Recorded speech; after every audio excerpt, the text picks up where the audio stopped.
Good evening and welcome to the Umzansi Esports League Season 5.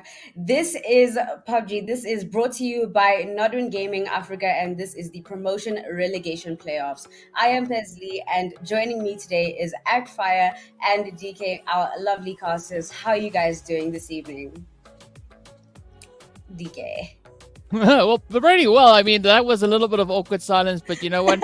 We've done it. We've gotten rid of it, and now it's time for us to get into the action. Pretty excited to see what the teams are going to be bringing as we are now combining the top teams from Inkosi, the teams that ended on the lower end of Umzansi, and now having them clash it out to see who makes it forward into that next season. And I got to say, it's going to be a pretty exciting day as we already have a beautiful lineup coming through. Now, Akfire, how are you feeling about today's games? Do you think, the teams are going to give us the action that we need for the day? I don't. I absolutely don't. To be very honest with you, because I know the story about the teams coming in all the way from the Umzansi and the Nkonsi at the same time because I've been watching them both, closely. And you have the Umzansi guys on one end who were fighting really hard to stay within the top 16 teams and the struggles they went through. You have the Nkonsi teams trying as much as possible to battle out to make it onto this spot where they are at. So it's been a struggle to stay at the top, struggle to get to the top, and I don't know what to expect, now that they're meeting each other. Well, it's definitely going to be a grueling process. It's going to be, honestly, a struggle to get to the top. They're going to have to climb, they're going to have to fight, they're going to have to work together, they're going to have to be smart. The comms have to be crisp. Now, we've seen a lot of the Nkosi League, considering that, we handled a lot of that, but I haven't seen too much of the Umzansi side. So, DK, if you could let us know, what should we be expecting from the teams coming from the Umzansi side of things?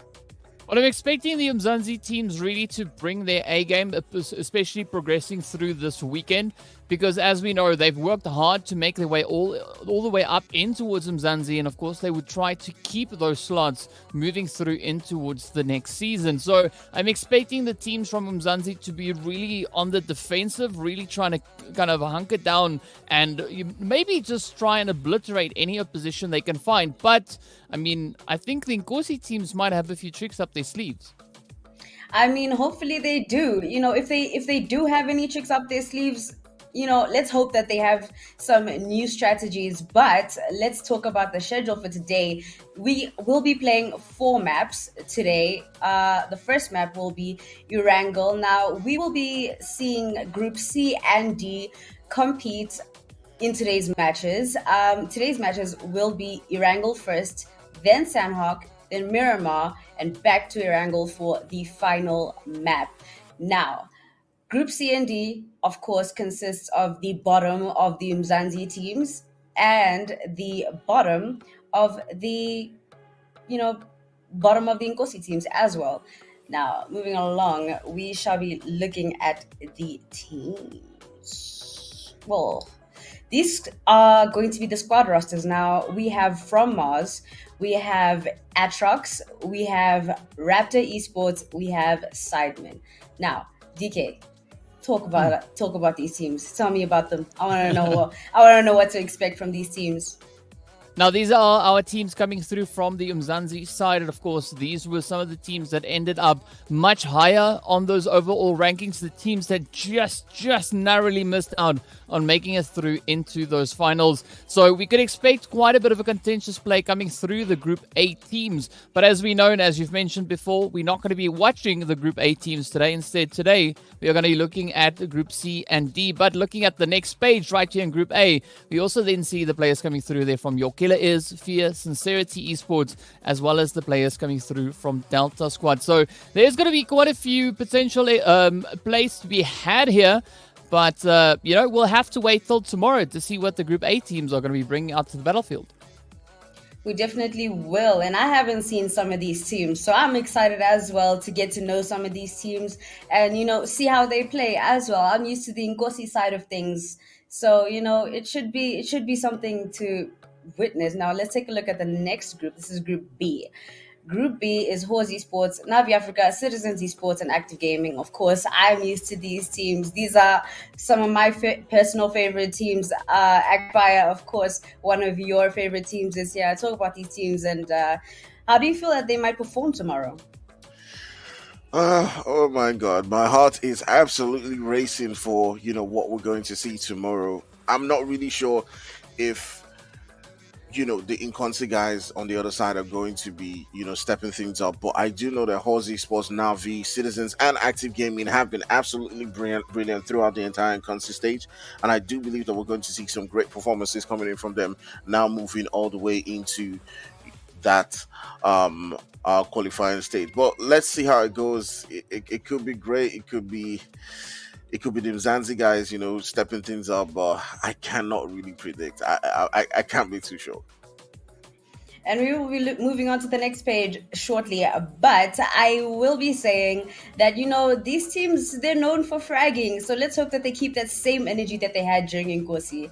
Here we have the Nightmare Esports, we have Gold Diggers Esports, we have Search and Destroy, and we have Cyclone Shield Esports as well. Nightmare Esports, of course, has shown what they are capable of. Gold Diggers have shown what they're capable of. Some of these teams getting some maps in, getting a winner chicken dinner. Yeah, we got to keep things going. We got to keep up the energy. We have to, let's not be intimidated just because we're now, facing some Umzansi teams. No, we can't let that, push us back. We have to keep it up, Teams like Horsey Sports and Greedy for Kills, they are very much fraggers. So let's hope that they get things done. But we could be moving on to the next page as well. Now, DK, do you have some faith in our Nkosi teams? I mean, yes, I do, right? Let's be honest, because we've seen teams come through from Nkosi stepping up onto the battlefield when they meet the players coming through from Umzansi, and they bring an entirely different dynamic with them, right? Because it's so much more it's so much more of a fight to try and secure yourself a good position coming through Nkosi, because we have teams continuously changing it up. We've got different teams coming in every week. So that brings in a little bit of a different mindset to the teams than coming through from Nkosi. Over in Umzansi, it's a little bit more stable. The teams know what to expect week in, week out. They know their opponents. They know who they're going to be facing off against. So I do think in some respects, the players coming through from Nkosi do have a little bit of an advantage, at least with regards to that adaptability. But as we know, the teams secured up in towards Umzansi, they've been showing some really strong potential when it comes to a little bit more of a thought-through approach moving in, right? They know their drop locations, they know the rotations, but then, of course, it is just trying to hone those skills in even more so to be able to capitalize off of that. And as we can see, looking at the Group C teams here, some really phenomenal names that we see, but I'm quite curious to see how they're going to be performing once they step out onto the battlefield. And of course, we can see our participants coming through from Group C that will be on the battlefield today, stepping out into our 4 matches. Let's have some faith in everybody, to be honest. I'm hoping that they give us a lot of action. In Group C, which will be playing today, is Energy, Royal Demo, YT Gaming, BBCX, Black Clover, 10 Times Africa, EXO Redefined, and Black Crystal. As well as a Group D, who will be going against Group C, will be Zeus, O3 Brothers, ATL Magicians, Cryptics, and we'll be moving on to the next page shortly. But of course, we've seen some of these teams before. Cryptics is, we know who they are. We know who they are. I won't say much about them. But we have 4 Somalian boys. We have Outsiders Officials. We have Rising YT Stars and Train to Frag Esports. Now, I've had some opinions on some of these teams, considering some of them haven't been the most consistent. Some of their decision making was a bit dodgy. Agfire, do you think that their strats will come through this time and that they're fully prepared for what's to come? I think that some of these Nkosi teams weren't really consistent, but they showed some good performances here and there, like you said. But we cannot really tell. We cannot really tell if they're going to step things up. I do expect to see guys like Rising Stars YT, 4 Somalian boys, maybe Outsiders step things up based on the past O3 Borders are showing us some glimpses of, being able to, step up and be really good sometimes. So we'll see how it goes. We'll see how it goes if, they're able to find that rhythm. Now let's take a look at the point structure. Of course, we have to know how these teams will be accumulating their points. First place will be taking 15 points. Second place will be taking 12 points. Third place with 10. Fourth place with 8. Fifth place with 6 points. Sixth place with 4 points. Seventh place with 2 points. 8 to 12th place will be having 1 point. And unfortunately, for those who fall under the 13 to 16 brackets, will be getting absolutely no points. However, every elimination does give the team a +1 point. Now, for those teams that are known fraggers, they will be running through the point system, gathering all the points that they possibly can. But let's not forget that we have talked about balance. We have to maintain that balance throughout the competition in every map, just to make sure that you can get as many points as you can. So that doesn't mean just only go for the kills, get aggressive in everything. You got to play it smart. You have to just, also sometimes just outlast your enemies. Sometimes if there's one person left, you gotta just sit back, relax, and let everybody fight each other until you get to the end. That's honestly how I see it. But there are some more aggressive style players who will be like, what, just get as many kills as you can. Doesn't matter if you go out fifth. I don't think that's the best. But hey, DK, what would you do in that position? I mean, it's a difficult one to say. It comes down to the different kind of play style of these teams. But of course, it is time for us now to see what the teams are going to bring on through. Definitely. Now we will be pushing to the game. I will be leaving you guys with Akfire and DK. Good luck. Have fun to all of the teams. And let's see some action. Thank you so much, Bez. And here we go, getting ready for our very first match here of the promotion relegation. As we know, it is going to be right on the beautiful Erangel with the flight mask starting up towards the north, coming in right between Savernik and the beautiful Stolber just over on towards that left-hand side. But this is going to be an interesting play. As we know, we do have several teams that have proven themselves coming through from Nkosi, but the team that I'm going to be looking at to see what they're going to be bringing to the battlefield will definitely be the players coming through from Cryptics, right? We can see them already starting to make that push up in towards the north, going for their tried and tested drop location up in towards Stolber/Kumeshki. So I'm curious to see what they're going to be bringing to the table, but of course, I'm curious to see who else is going to be looking to step on through, as we've seen the teams play in their respective sides, right? Nkosi and Umzansi. This is going to be that proving ground. YT Gaming, also another team with quite a bit of an experience. So I want to see how these teams utilize the information, their positions, and just to get themselves into a little bit more of a favorable setup. Yeah, exactly right there, DK. You can already begin to see teams shaping it up right there within that zone shifting towards that southern region.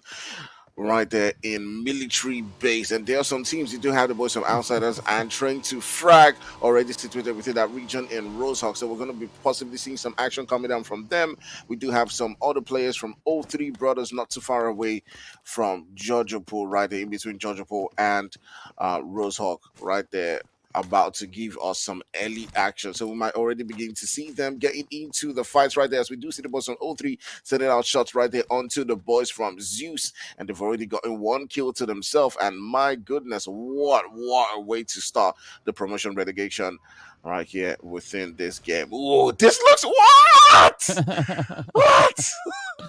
Yeah, I mean, like, there's no opportunities to go to waste here, right? It is going to be the players from Zeus stepping up, claiming their first elimination point coming in. Of course, they also lost Empire in this early bit of a tussle coming through here. But it is going to be now up to the teams to get themselves situated and spread out. As you can see, Zeus, they're going to be looking to push a little bit further towards that Georgiapol region, at least North George. But they might bump into a few of those obstacles along the way. As you can see, Nexus now getting ready. Want to try and may find a bit of a spray to get in. But unfortunately, Zeus, they've already covered enough ground to be well out of reach. Maybe not Lucy, but it is going to be a beautiful attempt to come on through. And now the teams have the opportunity to continue their efforts, right, to get themselves through this looting phase. And of course, the players here from Train to Frag now sharing the occupation of Razak, as we can see, held up alongside Outsiders. Again, this is a very normal kind of drop location coming through here for the Outsiders. So it is going to be up to the players here from Trained to Frag now to try and defend that. And we also see a little bit of an aggressive push coming up in towards Kameshki as the players there from the side of the Cryptics have a little bit of a bumpy start, already getting pushed upon. And this is the kind of action we want to see for the remainder of this match. My goodness, we're already beginning to see several different teams now beginning to get into skirmishes right there, as we do have, like you said, Cryptics getting into some action. But right here with us, we do have Outsiders and Train to Frags about to get into a battle. You already see some of the boys from Train to Frags holding several different locations. We do have one player from Outsiders up on that hill right next to Nova, and we might be seeing something coming down there, but Wonder trying as much as possible to see if he can get that first knock. And you already see the action going down right there as Rasta is up on that hill right next to Nova. Nova does take him down, and my goodness, Outsiders already beginning to have it tough as they do lose one player. My goodness, DK, things are not looking really great for Outsiders right here as they lose one player quite early on this fight right here. I mean, one pirate down, a few more to go, right? Arius is going to be the first one to fall, and now it rides on Orisa, Wonder, and Pinto to try and keep it together. It is going to be a little bit of a risky play, but they do succeed in getting at least yet another knock on through as Poseidon goes down, but the rush is going to come on through, and that is going to be enough for Orisa to get sent on out. Ooh, now things are starting to fall apart here for the Outsiders, but this could be a beautiful play coming through for Train to Frag as they just try to play as much of a cautious game here. I'm loving the spread coming out as we can see them just utilizing the whole terrain here, trying to come in from every possible vantage point that they can find. But now it is going to be that opportunity for them to strike down, but they need to be careful because we can see some of the players there from RDX held up not too far away.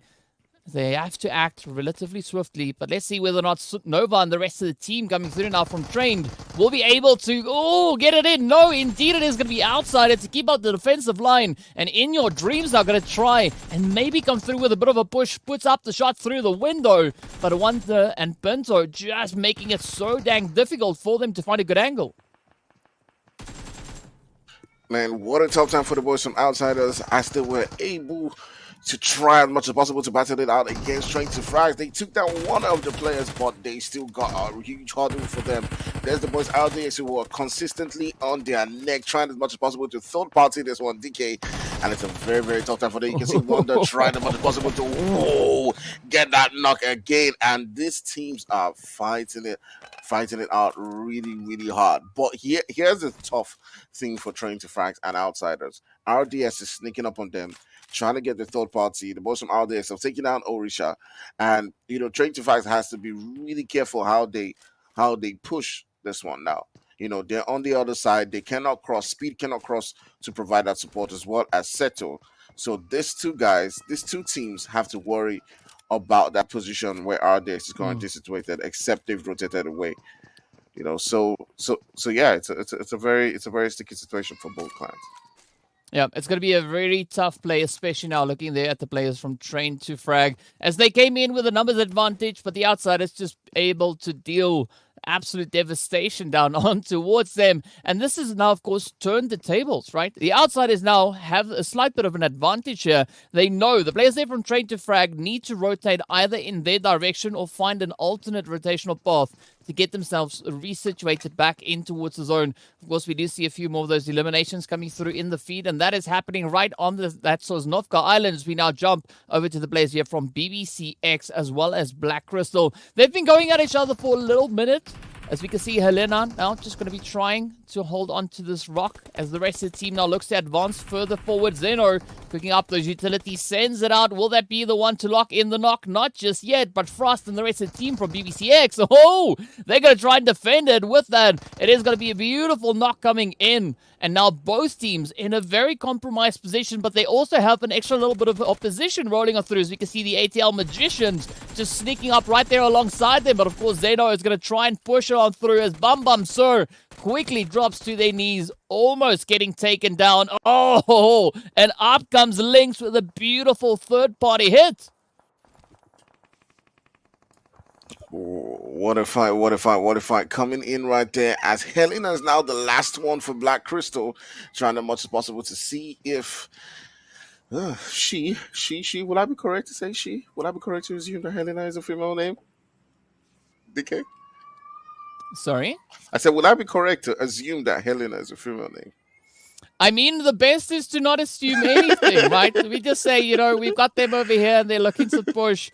I've learned, we just go by the names. It's sometimes a little bit of a challenge. So, I've just learned I just don't make any assumptions. True. The only thing I can make an assumption on is where the zone could move. But, usually I'm pretty wrong with that as well. Yeah, true. Definitely. All right. So we got Helena, the last one for the team right there, BC, and the boys from BBC, just trying as much as possible to keep themselves alive in this particular game and probably just rotate into that zone. But you still see all the way right there in rows of the boys from Train to Frags and Outsiders are still holding it down. Two teams that very well know themselves right in this lobby. But you can see that zone already beginning to make that shift all the way towards that region around military. And the boys from BBC and BC Helena, as well as the Magicians, are still holding themselves around that region. We're curious to see how that one actually does play out within the boys from BBC and the boys from Magicians, who of course know themselves from being previously in the Umzansi. We'll see how that one actually does play out. But TK, right now, we did forget to give a team the caster cost. There's still 15 teams left. So who do we give it to? It's a difficult call to make as I want to see what everyone's bringing in this first match before I bring out any blessings or curses along those lines.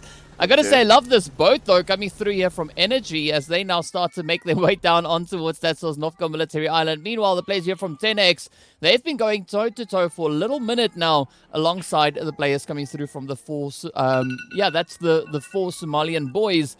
But it does seem like everyone's going to try and just find a good position to rotate up into towards. We got the players there from XO Redefined just situated over towards that eastern side. Everyone is now trying to get ahead of this blue zone closure, which is going to start right now. But it's going to result in some really challenging plays, right? It is still early game, so there's not too much damage that is going to be dealt by that blue zone closing on through. But the more secure position you're able to establish up ahead, the more favorable it could be, and the more the teams, of course, could benefit from that. As we can see the players here from Zeus now just trying to get themselves set up in a little bit of an ambush much closer on towards the bridge. Again, we see Helena just on the opposite end there alongside the players from BBCX, but it does seem like the tensions have quieted down, at least for now. All right. Everyone trying as much as possible to get themselves into a good position within that zone. You can see that's what they're prioritizing, not even the kills, as Zeus is trying to find a spot to call there on. But they got several different teams around them. We got the boys from BBC, and I do believe as well as Magicians lurking around this same region, and everyone's just trying to hold a spot. I think that's what they're trying to do, DK, for now. Teams are just trying to hold their spot, hold their various locations, and try as much as possible not to get annihilated quite early on and just move into maybe that top 5. But we do know how that always pans out, right, DK? It always leads to a very, very aggressive finale in the game, and all of a sudden it is just survival of the fittest at the last moment. Yeah, it's been a relatively passive early stage to come on through. I'm expecting this mid-game to end game to be a lot more aggressive. We still are left with 15 teams and 41 players. Of course, looking over to Royal Demo X, we can see them situated up in towards the Novo container yard. And they are going to be having a few visitors sharing this area with them. It's going to be none other than the players from XO Redefined moving up through that northern edge. We do see the players there from Cryptics also moving up on towards that eastern bridge.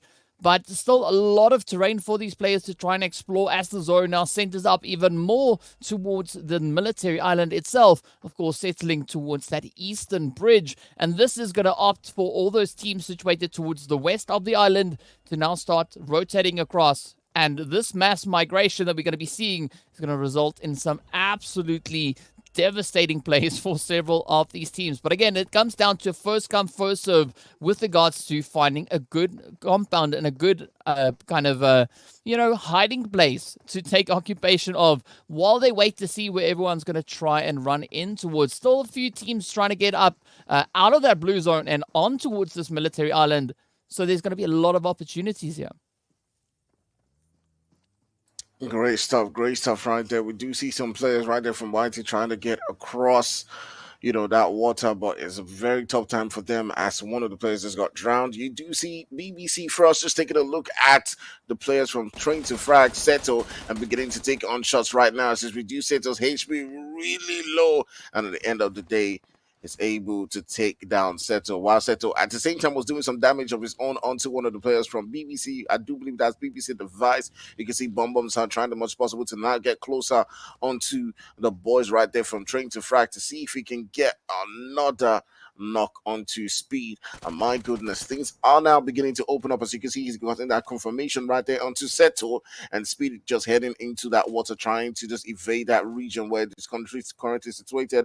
The player device from BBC has now gotten revived, and it's a tough time for the boys from Train to Flag. It is not looking really great from them on the kill feed right there. You do see the boys from 03 Schnitz getting into some action right there with YT, and YT Ministry just leaving that position right there and looking to rotate out into the zone. Oh my goodness, what a time for all of these teams. As we're still down with 15 teams right here, DK. We're about to approach that fourth zone. Several different teams like 03 are still in the blue, but it is shaping up to be a great game so far. Yeah, and Cryptic's already laying down a little bit of pressure here up on towards the north. No reason for them to fully commit to rotating down on towards that southern edge just yet. So they're looking to hunker themselves up on towards this eastern bridge and now see if they can bring in any potential fortifications. It is going to be Marshall and Lazy Boy, the final two hopefuls. We know Marshall is an absolute beast when it comes to aggression.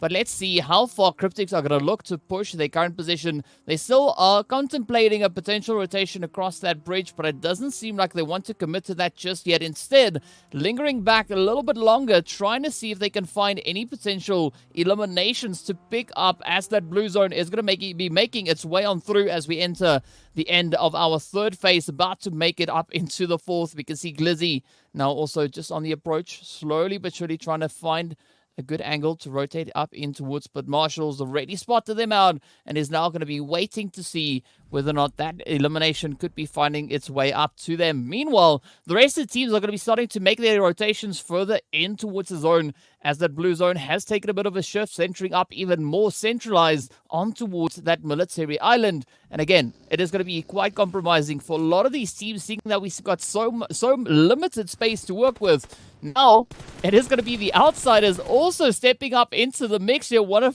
potentially steal a few of those eliminations. And it's a very risky play across the board.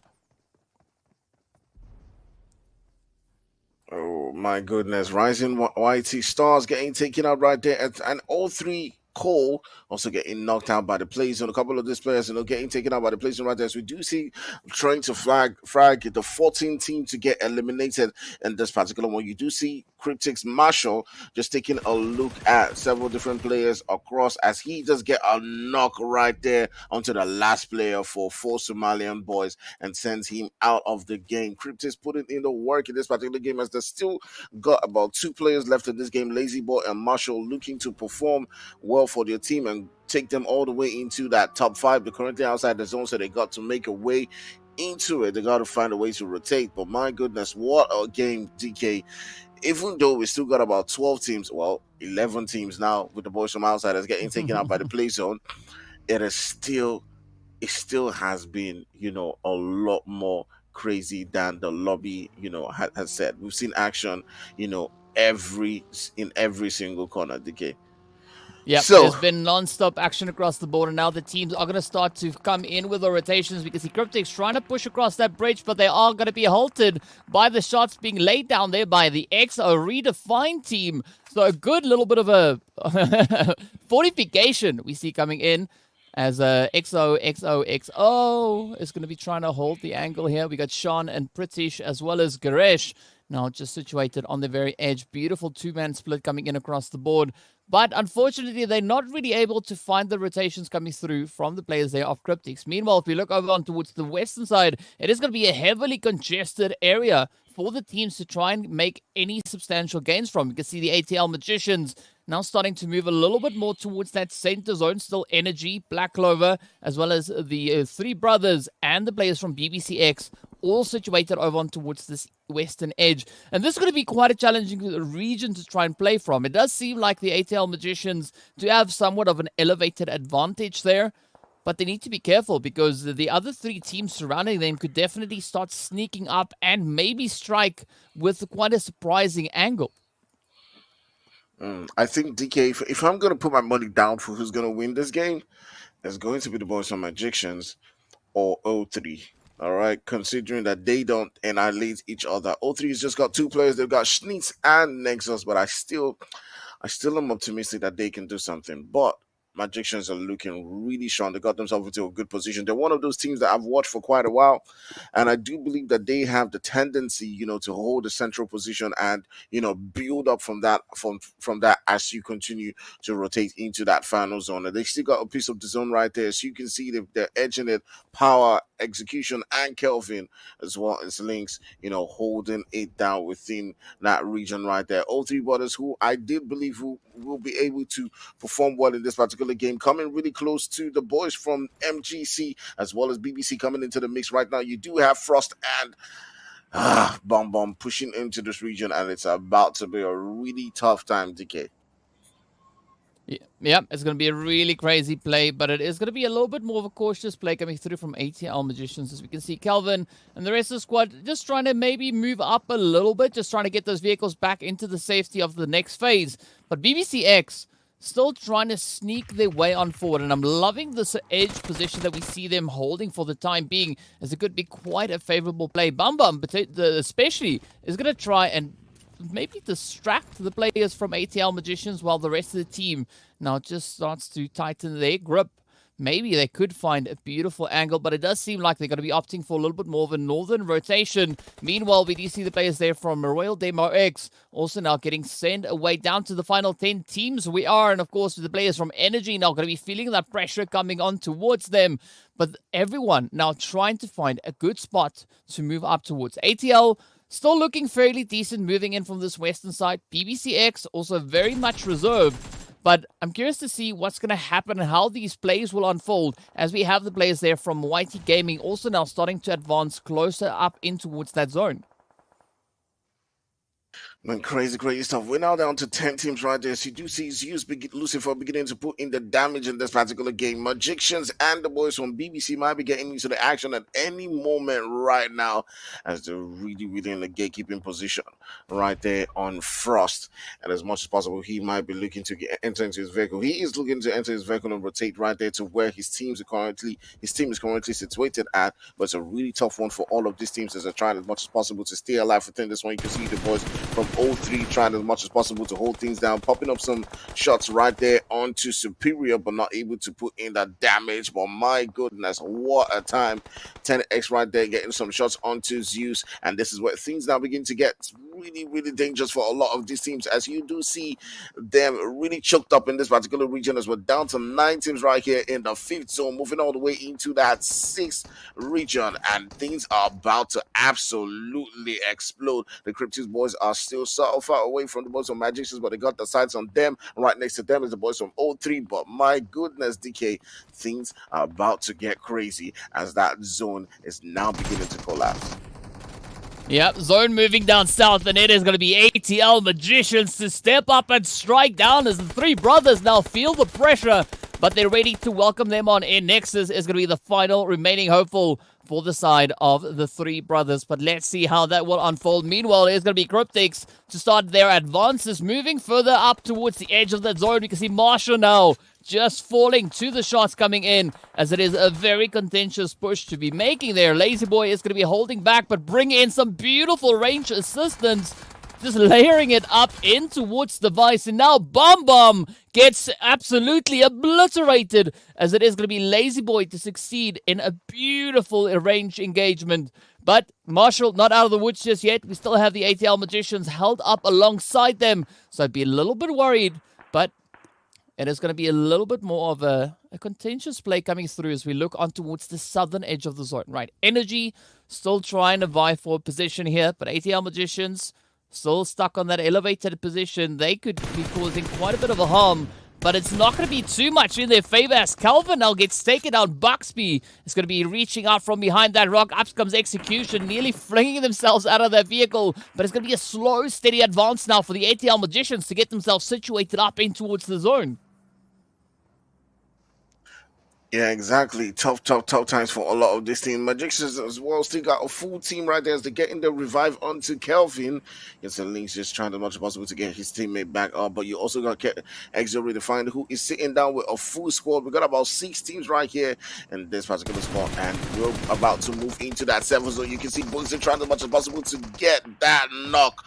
But the shots coming in from several different angles with Exo Redefined now coming into the mix with a third party, just turning things around. Absolutely superior, trying to keep his team alive in this particular one, providing the support for his teammates as all of them have currently gotten taken down. But Superior's got to be careful. There's some third party right there behind him. I do believe it's the player from YT that might be coming into the mix. And this particular, we still got about 6 teams left, DK.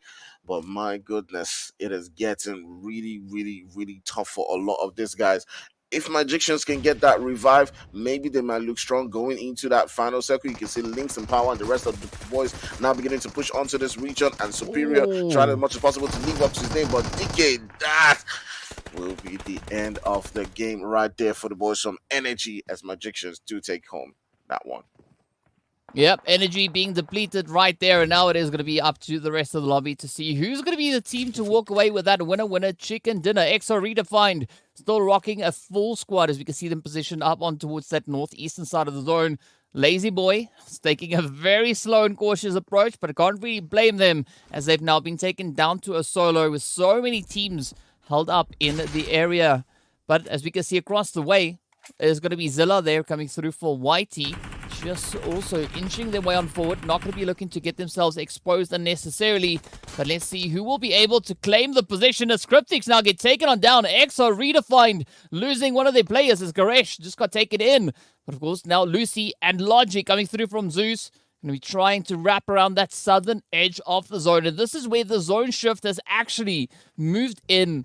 And it is a little bit detrimental to the ATL Magicians, right? A very exposed rotation that needs to come through from them. But XO Redefined look like they've got the edge of this on the southern side, at least beautifully secured, as it is going to be Lucy to get taken down. We got Logic just up ahead. And it does seem like Sean is going to try and push as much as they can to lock in those confirmations. They have an absolutely beautiful controlling position coming through in towards this phase, but still quite a few contenders for them to contest against. And it is going to be Zilla to get taken down, not before landing a beautiful knock on towards Execution. But up comes Kelvin trying to wrap around the southern edge. We've got Logic and Lucy up ahead. Will they be able to find these hits? No, indeed, it is going to be Kelvin to get taken down. And our final 2 teams now being Zeus and XO Redefined. XO still having the controlling numbers here, but up comes a bit of a rush. Sean now trying to push in, and a beautiful distraction coming in as Lucy now tries to find the angle. Oh, and it is going to be the end of the road as XO Redefined locks in that first winner chicken dinner right here in the promotion relegation.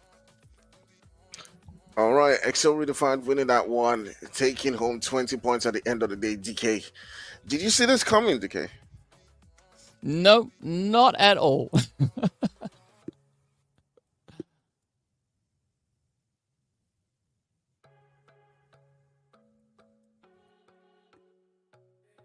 A very surprising play coming through there from XO Redefined. So very well-deserved winner chicken dinner coming in. Of course, we can see 941 total damage dealt alongside those 5 eliminations. Now, Pez, I think this is an absolutely glorious start for XO Redefined. XO Redefined played that perfectly well. You know, they caught all their angles. They simply just outplayed every other team, and I'm very proud that, you know, there were 2 members of Nkosi that were in the top 2 teams of Nkosi that were in the top 4. You know, ATL Magicians played quite well, if you ask me. Agfire, how do you feel about ATL Magicians' performance in this game? I'm not really surprised how they performed. I think that they obviously know that it's a do or die moment for them right now. They've had some tough weeks. They've not been able to qualify. But today they showed what they're capable of. They've been through this process before, and gone all the way up into Mzanzi. So I mean, even though it's different players right now, I still think that they can grab, they can push all the way through into that Mzanzi, and that's exactly what they're trying to do. So they just need to continue doing this, remain consistent, and get the kills, and yeah, they'll see themselves on top of that leaderboard. Hopefully they do. And now outsiders were truly fighting for their place. In the beginning of the match, we saw them, basically squaring off, and the team they were facing against, they were each taking out one member one at a time. It was pretty close. It was sort of like an edge of the seat type of battle between those two teams. DK, how do you feel about the outsiders officials performance? I mean, it's a little bit of a tough play to come on through, but eventually, as we did see, they managed to try and advance their way a little bit closer to the edge, moving towards that eastern bridge. Unfortunately, the blue zone got the better of them, but I think it was still a valiant effort being put in. Curious to see whether or not they'll be able to pick it up moving into the remaining games of today. Let's see if they do. Now let's take a look at the MVP. Now I'm not sure who it could be, but let's take a look. It is Lazy Boy from Cryptics with a damage of 582, 5 eliminations, and survival time of 24 minutes and 1 second. Thoughts on this, Sackfire? Deserved? Yeah, very well deserved. We did see them, popping it off quite early on two several different teams that were trying to rotate. They were making it difficult for people who were trying to just rotate through those waters. We did see them, just really close to that bridge, and it is, I want to see them continue to do this in the second game, but definitely they've shown us some glimpses that if they can keep a full team together, they might be able to go all the way into grabbing a winner chicken dinner for themselves. And yeah, I'll be curious to see how they perform in a Sanhok game with the way they played aggressively here. I mean, Cryptics is, they Lazy Boy managed to do this, and there were only two members of his team left. So now I see what you're saying. If all four of them had stayed alive, they very well could have taken the match as well. But you know what, DK, which team stands out for you? Other than, of course, the winners, EXO, Redefined, and ATL Magicians. I'm gonna go with Cryptics, right? I'm gonna go with Cryptics because it's a team that I've seen participate in numerous events that I've casted on, and I'm quite curious to see how they're gonna be able to push through today's performances. But of course, we also need to take a look and see what the overall standings look like and just see where these teams actually ended up. A great start to this very first match in the promotion relegation with XR Redefined raking in that winner chicken dinner and the 20 points to come in alongside that. But as you can see, the aggression that has been showed. Our top 5 teams coming in with some really well-established elimination points. The rest of the teams behind them also putting in the work. As we can see, the 3-4-4 eliminations coming in there.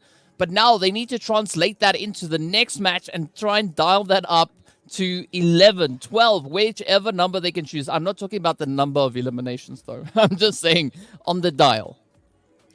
Now these teams are actually, performing quite well. It's looking like Zeus has a good chance, as well as Cryptics has a good chance of, taking one of these Umzansi teams' places, one of their spots, for the next season. Of course, there will only be 16 teams of the overall of the promotion relegation, which will be moving on to the next season. But we will be moving on to the next page to see how the rest of the teams have done. But Actfire, what are your thoughts on this match ranking right here? As we move on to the next page.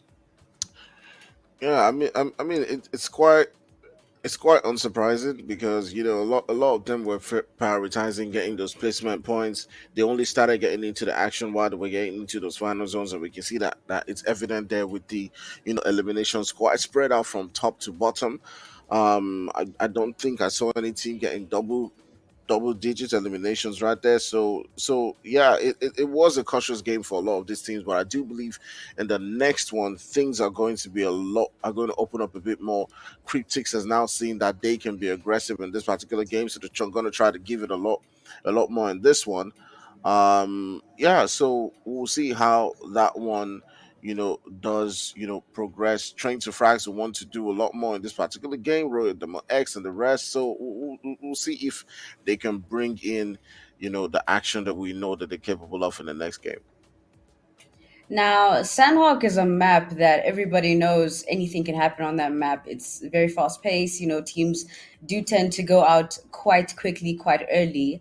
So, what advice would you have for these teams? What mindset should they be in going into a map like Sanhok, especially at a time like this in a promotion relegation playoff, DK?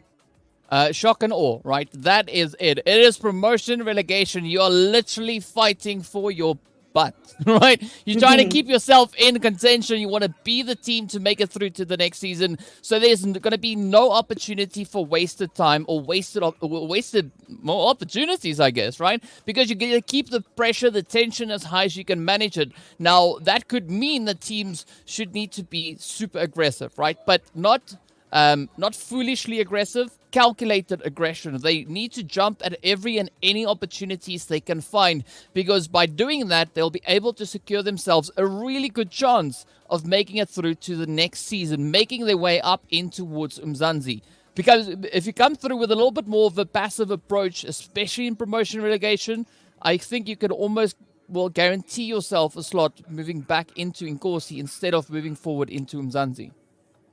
And of course, for those of you who don't know, if you would like to be a part of this, if you would like a chance to be able to play promotion relegation matches, make sure that you sign up on the Nodwin Gaming Africa website to be able to, compete in the Nkosi Super League over there, basically, to be able to make it to promotion relegation matches and stand a chance to get into Mzansi, play with the best of the teams. Now, of course, we have seen these teams. You've spoken a little bit about the Costers curse. Now, I want y'all to just let me know one more time who y'all rooting for. Let's start with Backfire. All right, so going into the next game, I do think that Cryptics 03 brothers are going to be performing a lot better than they did in this previous one. Yeah, so those are the guys that are probably going to get my cost cost. I think it's going to be between those two. So let's see. Guys, please, not like this. You can't both be rooting for Cryptics. What's this about, guys? Do you have something against them?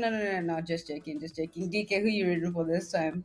I already called Cryptics while we were in the match, and that's the team that I'm going to be looking at today to see how they're going to be performing. It's a team that I've seen in PMPLs. We've seen them participate in some really big events. So I definitely know that they've got the experience to showcase that here. But I also want to say that I'm going to be looking at the players coming through from Outsider Official as well as YT Gaming, right? Also teams that we know that are a little bit more experienced, and I want to see them really showcasing their talents, stepping out on the battlefield and proving to everybody why they deserve to move through to the next stage, move into that next season of Umzansi. And it is going to take a lot of work for these teams to try and secure that, but they do possess the capabilities of doing that. And it's going to come down, in my opinion, to how much these teams want it. Of course, and now, promotion relegation could bring out the best or the worst of a team. Rising YT Stars didn't manage to get any points this time around. What do you think they could have done differently in that match, or what do you think they should be doing differently going into the next match in Sanhok? Akfire. I'm not really sure. Just try as much as possible to take on your fights. Don't lose. I know that seems very, very vague, but maybe spread out a lot more. I don't really know what to advise these guys at this particular point in time, because there's so many good teams. Sometimes it's not down to your own brilliance; it's just the brilliance of the other team and the way they push and the way they position themselves. So for me, just stick to your game, stick to your rotations, but get those early kills. Yeah. Let's hope they don't get too aggressive and overheat. But we will be pushing to a break right now. We will be back with the Umzansi Esports League promotion relegation playoffs.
Welcome back to the Umzansi Esports League, brought to you by Nodwin Gaming Africa. This is the promotion relegation playoffs.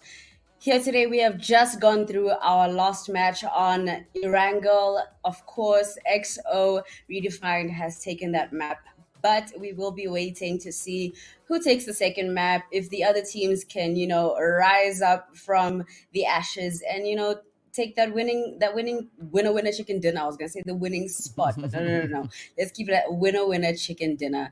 The next map is of course Sanhok. And how do you guys feel about Sanhok? DK, I know Sanhok is of course a map where anything can happen. Truly, everything changes.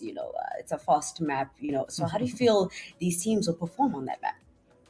It's going to be a pretty spicy play. Looking at the teams we have stepping up in towards this, I'm not expecting too much of those blue zone hill strats to come in. We haven't really seen that being utilized too often over the past few weeks of play. But who knows? That could, of course, still change depending on how the situations play out. I'm expecting the teams to potentially slow it a little bit down, moving up in towards Sanhok. Because usually we know Sanhok is a little bit more fast-paced, but the teams have that ability to slow it down and not get as punished for any of these positional plays that they are going to be trying to make. But who knows, right? Only time will reveal what these teams will have to work with. And of course, they are going to be stepping out onto the battlefield pretty soon. Now, if you are a team that's, playing, of course, in the Umzansi Esports League or playing in a promotion relegation match, come on now, tell me, what is your breakfast for champions act fire? What do you need? what do you need to get in your system to be able to, pull it out the bag for today? There's a drink called openness. I indulge everyone. Everyone purchases one or two of those drinks every morning. It's not What easy did to I? find. You know. Why did I know you were going to say that? But, anyways, the match has begun, and I will be leaving you guys with Act Fire and DK. Good luck and have fun to all of the teams, and, show us what you can do. Thank you so much, Bez. Yes, here we go. Moving straight into Sanhok. Of course, we know Sanhok flight path does not matter all too much, seeing that it's such a small map. What's going to be more important is where these teams get themselves situated, and of course also where that first initial zone is going to be forming. As we can see, the flight path on Sanhok is a very, very comfortable one, allowing access to pretty much every and all regions through the entire map. But we are going to be waiting to see where that first zone will be appearing, as the teams are now trying to get themselves down onto the ground to get themselves situated in that looting phase. And the zone is going to be moving up into the northeastern territories. Now, that's going to be a very, very interesting position, especially seeing that we've got such a big concentration of teams situated down on towards that south and the western edge of the zone. Exactly, DK. Looking at that southeastern region right now, we do have about three teams right there. We have the both some energy. We also have EXO and YT within that region, so we'll be seeing some action coming down there. It's quite strange that we don't have anyone landing in paradise. How many times do you see that, DK?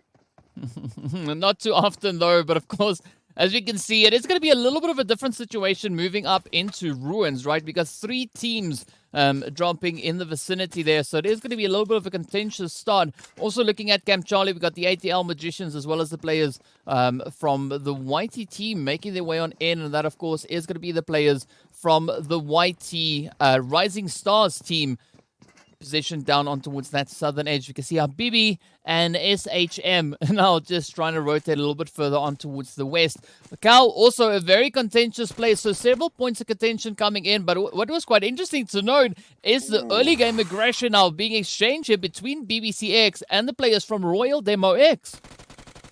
All right, as you can see right there, Bomb start getting into the action quite early there, as it does take down Kali, and one of the players right there from RDX has now been taken down. So they will be looking to see how things do progress in this fight. You can see Poseidon in that building trying as much as possible to hold things down, to hold his position down, and be absolutely careful.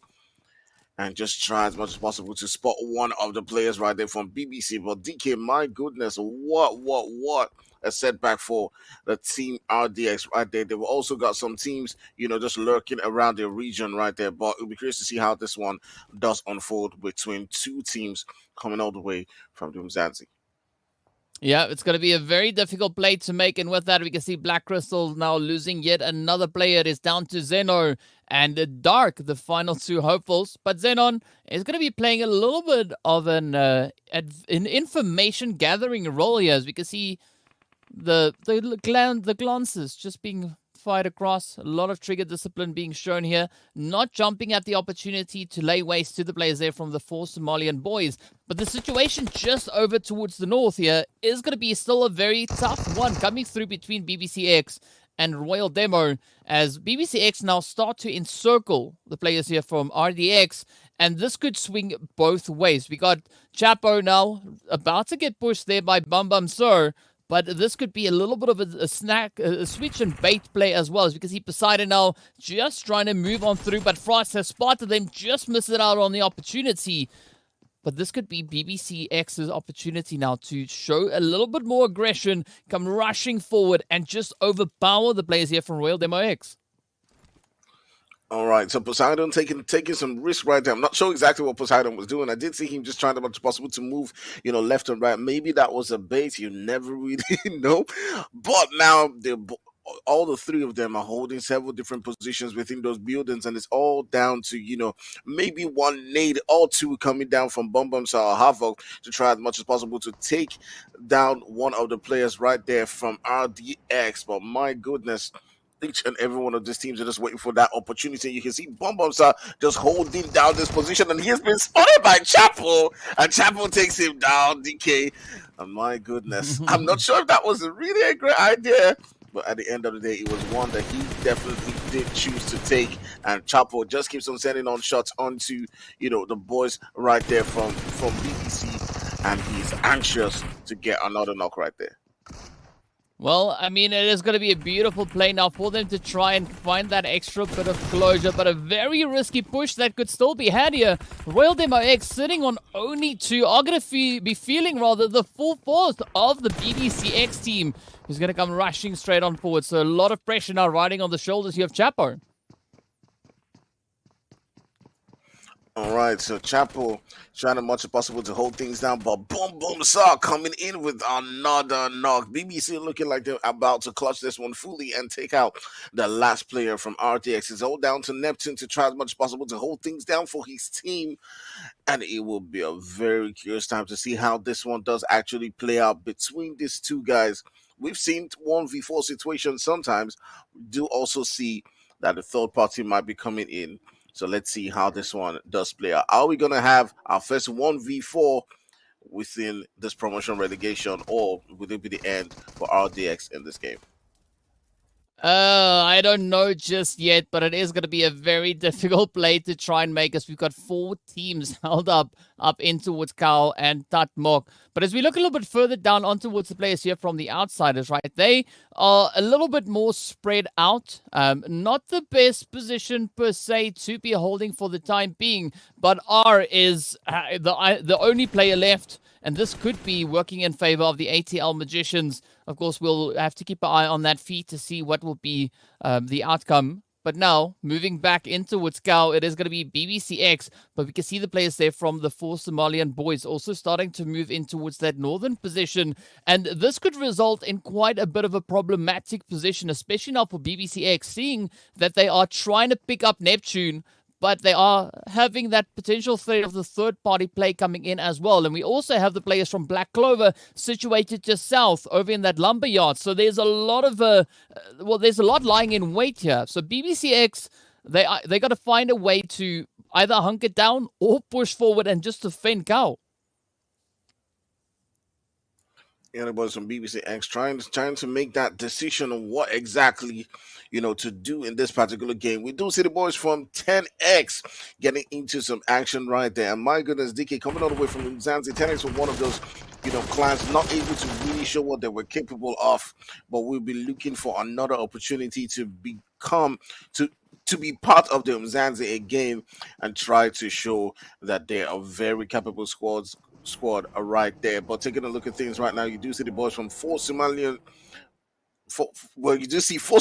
boys trying to take on shots right there and get a third party. So that makes it really difficult for the players right here to push on to Neptune. But my goodness, What would you do if you were in Neptune's situation? For me, I think the moment's been lost. He should just try to get out of here. Just run away.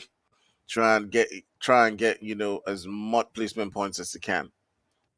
Yeah, I would have to agree. Definitely look to disengage from this position, seeing that the players from BBCX have pretty much, they've got it under control. So Neptune now has a great opportunity to rotate north, seeing that the players there from the four Somalian boys have actually disengaged and they've decided to rotate back to the east. So there's a great opportunity, but as we know, Neptune doesn't know what we know, and they're just going to be staying there trying to see what best potential player they could find. But in the meantime, we could have the players from Black Crystal potentially come in and provide a little bit of a saving grace for Neptune at least. So I'm curious to see how that one is going to try and unfold as Black Crystal now look to bring in a bit of a play, but it is going to be our first player from Outsiders to get taken out in our very first match. Now being the final hopeful, the final remaining player for the team. Already finding a little bit of a defensive spread right there. Meanwhile, also then, the players here from YT Gaming are going to be looking to ascend down onto Energy.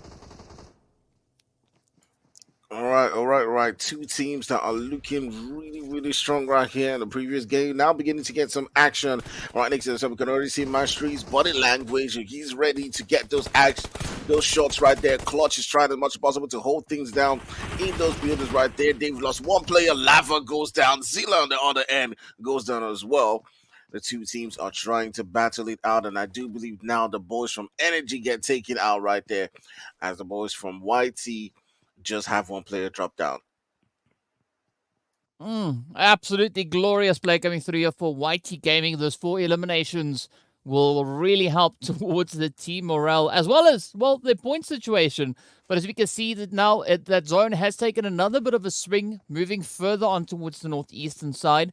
And this will just enforce the Russians even more. But we got several teams that are yet to rotate up from the south. We got the players here from ATL Magicians. We got 3 brothers, as well as the players from Tested. Trained. Wow, I can't speak today. Trained to frag. I was going down the alphabet. I would eventually get to the right letter. But as we now jump to the very end of the alphabet, it is going to be the players here from Zeus.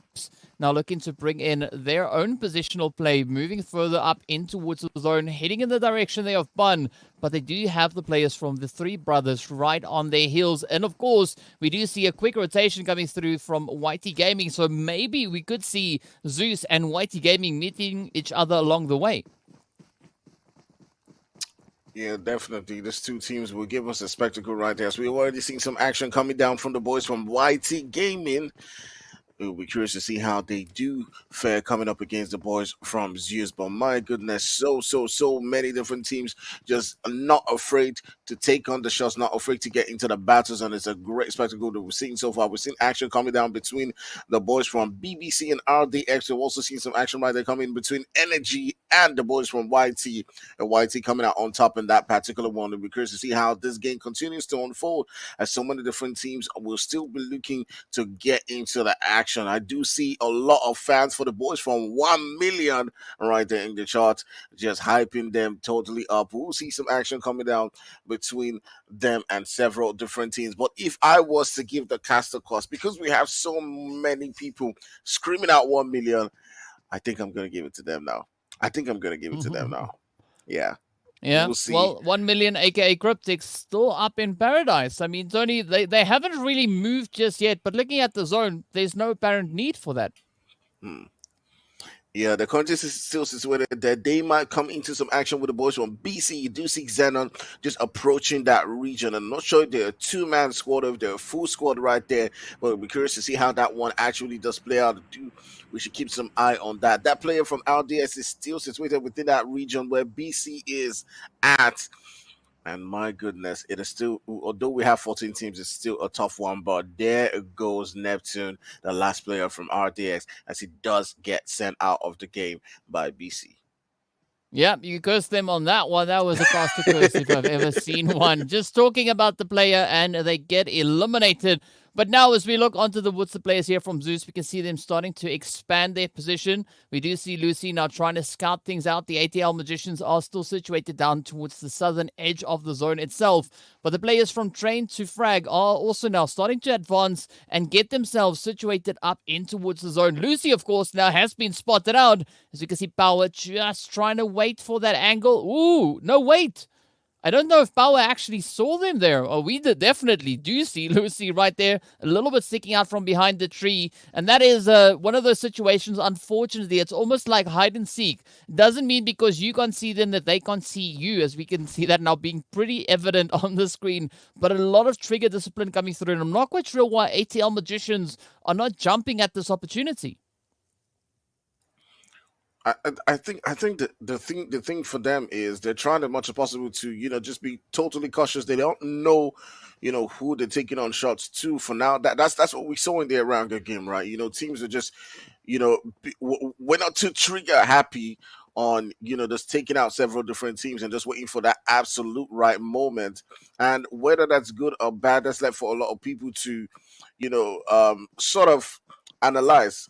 But we'll see how that one does play out as the game continues to progress. For me, I want to see more action, DK. I want to see them take on each other and not be so calm. But let's turn on to the boys from 1 million, aka Cryptics, and let's see how they perform as several different boys are getting closer and closer to them.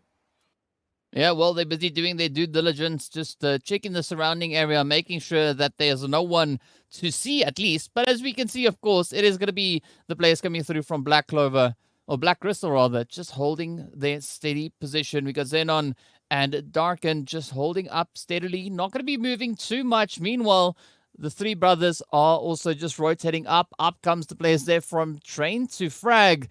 And this could be a few unwelcome victims now for the side of 1 million, aka Cryptics, to lay waste to. But the three brothers also going to come venturing up, and maybe they might cross the path there. But it's still a lot of area to play with here. And what I'm worried about now is we've got 14 teams, right? And once we move into those later phases, it is going to result in an absolutely problematic situation for all teams concerned. So the easiest way we're probably trying to alleviate a little bit of that pressure before you get closer to those later stages. And already we can see the place here from XO Redefined now just trading it up there with the team coming through from YT Gaming, not laying a full devastation down onto them, at least just picking up the first one. That is going to be Skull. And now it's up to Rick, Zilla, and Master to come sneaking on forward and maybe finding a beautiful trade-off here. Crazy stuff right here. The boys of EXO Redefined now getting into the action as they do take down not one, they take down two players right there from YT, and we're looking to see if they can get Rick taken out of the game as well. I do believe it's just Rick left for the team YT in this particular position, and the boys from EXO Redefined looking absolutely crazy coming off that game where they took that winner chicken dinner. They are looking to continue with that same vibe, with that same fire that they had in that one. But let's see if Rick can do any damage onto that team as they are pushing really hard. It does retreat back into the closet in that building, but EXO isn't holding back. They continue their push. They're sending on them shots, trying as much as possible to make sure that they push together. And was that a pan? Was that a pan, DK? Yes, it was, but it was also a DBS to welcome that ban on through. So a quick reaction coming in there. But fortunately for XR Redefined, they are able to push in and get the confirmations. Meanwhile, Cryptics now are going to be coming under a little bit of pressure. So you can see Marshall and Venom already getting knocked down. It is up to Lazy Boy and El Chapo to quickly mend the wounded players back into fighting form. As Lazy Boy now trying to sneak around, coming up behind Lucy. Beautiful spray coming in. Let's see whether or not they're going to try and push it in. No, in fact, it is going to be another knock. Oh, the confirmation almost there. Up comes Empire. Instead, going to be focusing on pulling that res off. And it is going to be Lazy Boy to succumb to the injuries. Cryptics down to only 3 remaining hopefuls. This could be a beautiful play coming through now for Zeus. All right, Zeus putting in the work right there, trying as much as possible to take out the boys from 1 million from Cryptics. But my goodness, the boys from 1 million are putting in a strong fight right there. So you can see El Chapo and his boys trying as much as possible to now come in closer and closer onto this region and see if they can do some heavy, heavy damage. They also need to be careful because the boys from BC are somewhere lurking around this region, and we're curious to see how this one actually does play out. But Zeus are actually putting up a great fight right here at DK. They're holding their position down. We've seen a lot of work coming in from Cryptics, but look at this, DK. Ooh, that man's reaction was hot right in that one. Oh, I mean, Marshall steps up, finds the confirmation, but gets taken down, and now the chances turn in favor of Black Crystal, at least within this compound. We do see the remainder of Cryptic now starting to rotate in, bring in that reinforcement, the avengement of their fallen teammate. But fortunately for them, Marshall has not been confirmed. Up comes a beautiful jump shot from Venom, and it's locked in as Black Crystal get eliminated. Cryptics now have a quick opportunity to get themselves back into fighting form, but it is going to be Zeus who could step up with another potential third party. As you can see, El Chapo now just bringing in an extra little bit of that coverage just in case the players from Zeus decide to come rushing on forward. Meanwhile, it is going to be the players there from the three brothers also now feeling the pressure as they meet up with the players from XO Redefined on the eastern edge of zone. But Cryptics down to 3. They're going to be trying to play this one out absolutely beautifully. And should they move through Zeus, that could be a beautiful gain being made for them. Man, absolutely outstanding right there from the players from Zeus as they are just putting in the work. You can see those shots from a distance, just taking out a couple of players right there from 03 Brothers. But Zeus is about to get into a huge, huge fight. We've seen some great performances coming in from the boys from Cryptics as they have taken out a couple of teams, but now they face a full team Zeus right here. Well, there are no strangers to the engagement, but it is going to be Logic now to come pushing on forward. We do see Lucy now bringing in that extra little bit of reinforcement, just trying to bring in the off-angle approach here. But it is now Lucy to get traded on down as they get spotted out. Marshall, quick to react there, but out comes the rush. Now, Cryptics being put to the test. Let's see, will they be able to overpower Zeus? We got Logic just waiting up ahead. A beautiful nade coming through. It is going to be Venom now to feel the heat. And with that, Logic gets traded on down as they now follow the rest of the team of Zeus back into the lobby. The three brothers still in contention over on the eastern side as EXO Redefined now slowly start to move closer to them. Man, look at that performance coming in from Cryptics as they do just annihilate Zeus. To be very honest with you, DK, I did not see that one coming. I was thinking that Zeus was going to put in much more of a performance right there. But let's see how it continues to build off in this particular one. All three brothers coming really close to the boys from EXO Redefined. The Nexus is just right next to British and his boys is trying as much as possible to keep himself in the game. And Nexus does get a knock right there onto one of them. He can now turn his side onto British, whose HP is really low. It's pretty much in about 10% right now. He throws in that name, but DK, my goodness, take a look at this, man. I mean, these nades are just so on point coming through from the three brothers. British is also then going to fall to the assault coming in. Down to 2 players they are, still on the very edge of zone, but the blue zone is not going to wait for anybody as it will start to move on forward. Meanwhile, we can see Marshall actually getting traded off in the feed there as the players from the ATL Magician started to step it on through. It is going to be Venom and El Chapo left to try and fight it out. Venom on the very edge of zone trying to get ahead of blue, just narrowly manages to pull that one off, but they're not out of the woods just yet as we can see that blue zone still going to be moving on forward. And it's like Venom just can't get ahead of that. Meanwhile, EXO Redefined will get eliminated. And the 4 Somalian boys lying in wait on the very edge of zone. Venom falls to the blue. And it now turns to El Chapo to try and bring through that heal strat. See Nova moving forward. It is going to be Nabil to stop them in their tracks. Nexus right there alongside his teammate. Oh, but the shots connect. Fortunately, not a knock, but the confirmation does follow through onto Nova. Oh, tough one for a lot of these teams going into that final circle right there as they are pretty much just struggling. You do see the 4 Somalian boys just gatekeeping 03 right here as Nexus is just trying as much as possible to keep himself in the game, but he does get knocked out there by Nabil, who now reduces them to the 1 man. Oh, this is a beautiful play coming through from the 4 Somalian boys. just trying to show a little bit of a presence moving into that northern edge of the zone. Of course, 5 eliminations already locked in, but they're down to only a 2-person team. Meanwhile, the ATL Magicians sitting in a very similar situation down onto that southern edge. 10X right behind them, but BBCX, though, looking absolutely glorious. Full squad to show their presence moving into the last few phases of this game. Of course, Blue Zone is going to be on its way once again. We could see Cole now falling to the blue, coming through there from the three brothers, but it is going to be a beautiful shot from Daz now to connect up onto execution. Oh, beautiful trade coming in, though, as BBCX now jump at the opportunities, but let's see, will they be able to show their dominance moving into this next phase? Ooh, BBC looking quite good. They've got themselves a full squad in this particular one, taking out shots onto the boys from 10X. They've got one knock before, they got in another one again, and just doing in a whole lot of damage. They got themselves 10 kills so far. They've got a good position within that zone. It's looking like the boys from BBC can actually seal this game through, as they've just got the boys from 4 Somalians to worry about as their next threat right there. But my goodness, DK, things are looking and shaping up to be really great for the team BBC. They do lose one player, but now they can go on and seal this game through.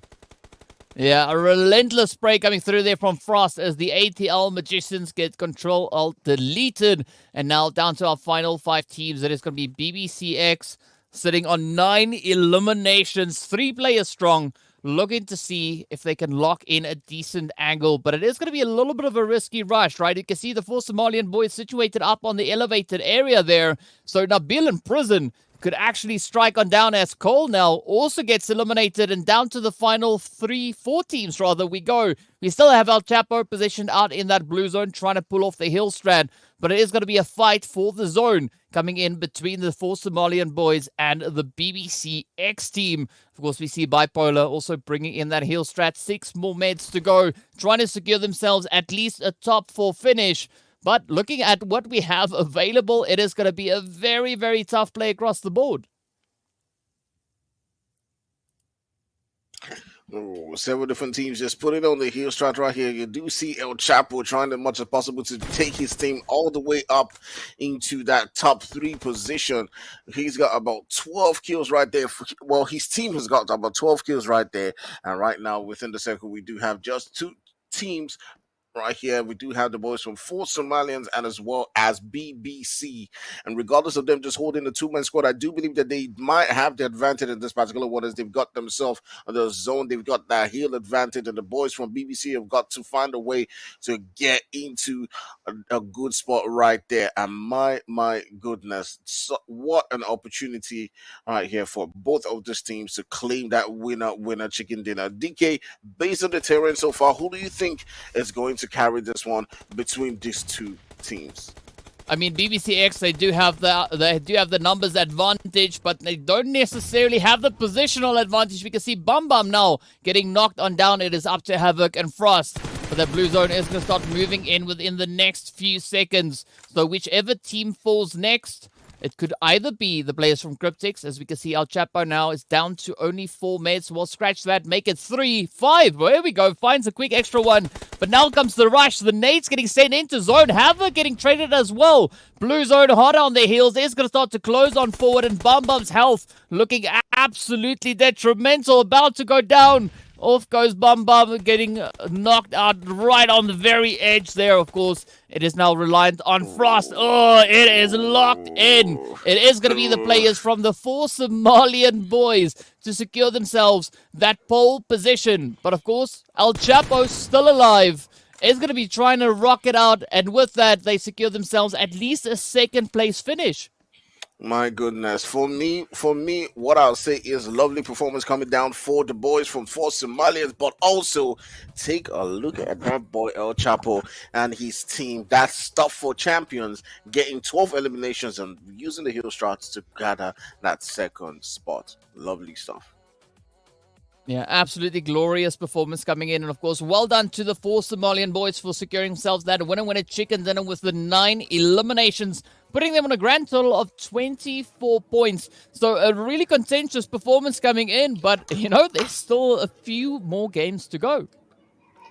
Honestly, This match was everything and more. We've been given so many trades, so many different strategies throughout the entire match. What was your first impression of how the match would have gone, DK? I mean, it looked to start off a little bit more on the passive side, right? The team's just trying to play it a little bit more cautiously moving in, but that is kind of the norm that we see coming in on Sanhok as of late.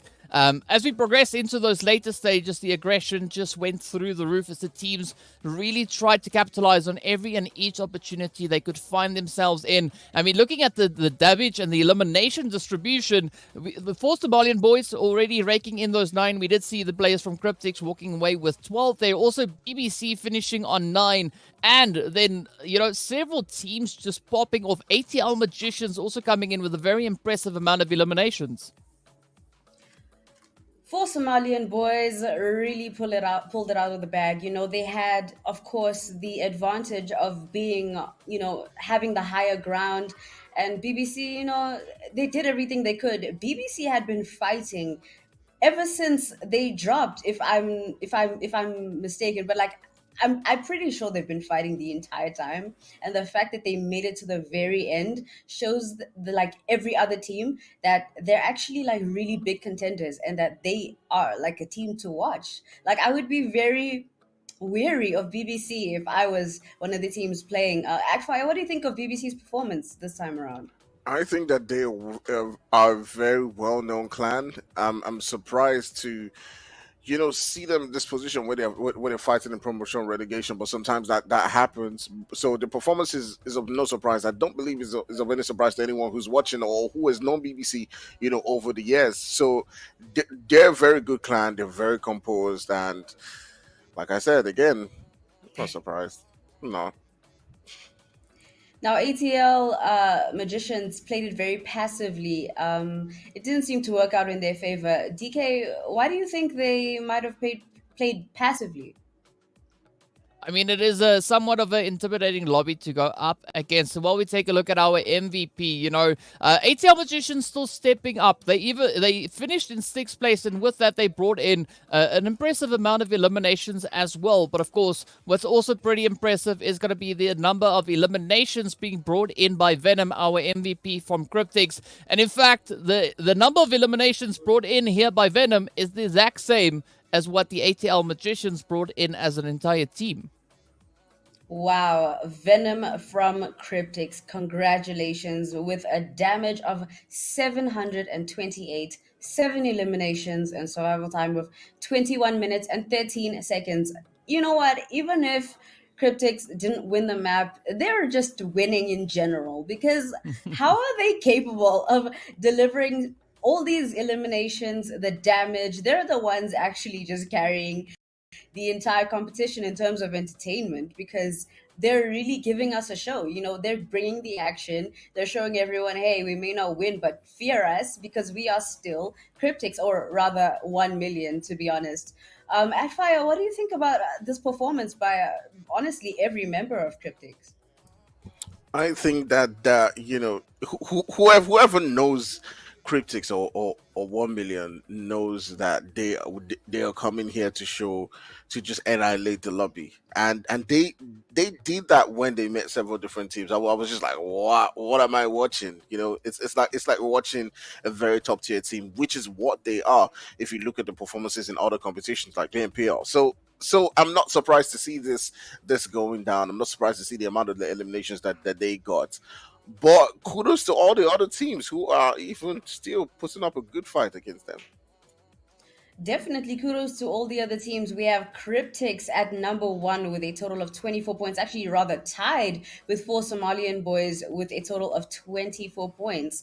We have BBC following up closely with 19 total points, 10X Africa with 12. We have ATL Magicians with 11, O3 Brothers with 9, XRE Defined with 5, YT Gaming with 4.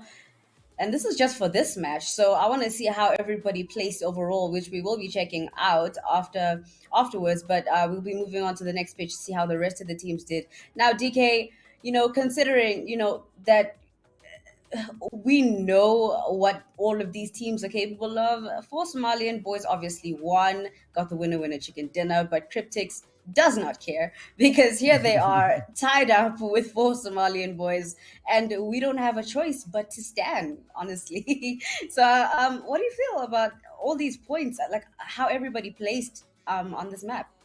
I mean, we were talking at the end of the first match, we were looking to see, or I was especially saying that I would like to see the teams dialing it up, right? Turning it to 11 or 12. And that is what they did. Cryptics took that a little bit too literal, right? They got 12 eliminations instead of also just dialing it up to 12. So very, very substantial improvement coming through from the first to the second match.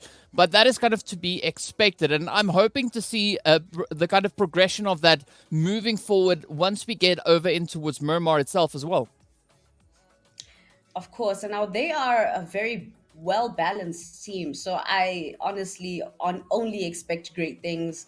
And here we have the second page. We have Zeus with a total of 3 points, Outsiders Official with 2 points, Rising YT Stars with a total of 2 points, Black Crystal with 1 point, Black Clover with 1 point, and unfortunately we have Energy, Royal Demo X, and Train to Frag with nothing to show for this map. Now, come on now, give them some words of wisdom, Actfire, on how they can improve on a map like Miramar. We know it's long range, we know there's gonna be a lot of slow gaming, lots of rotations.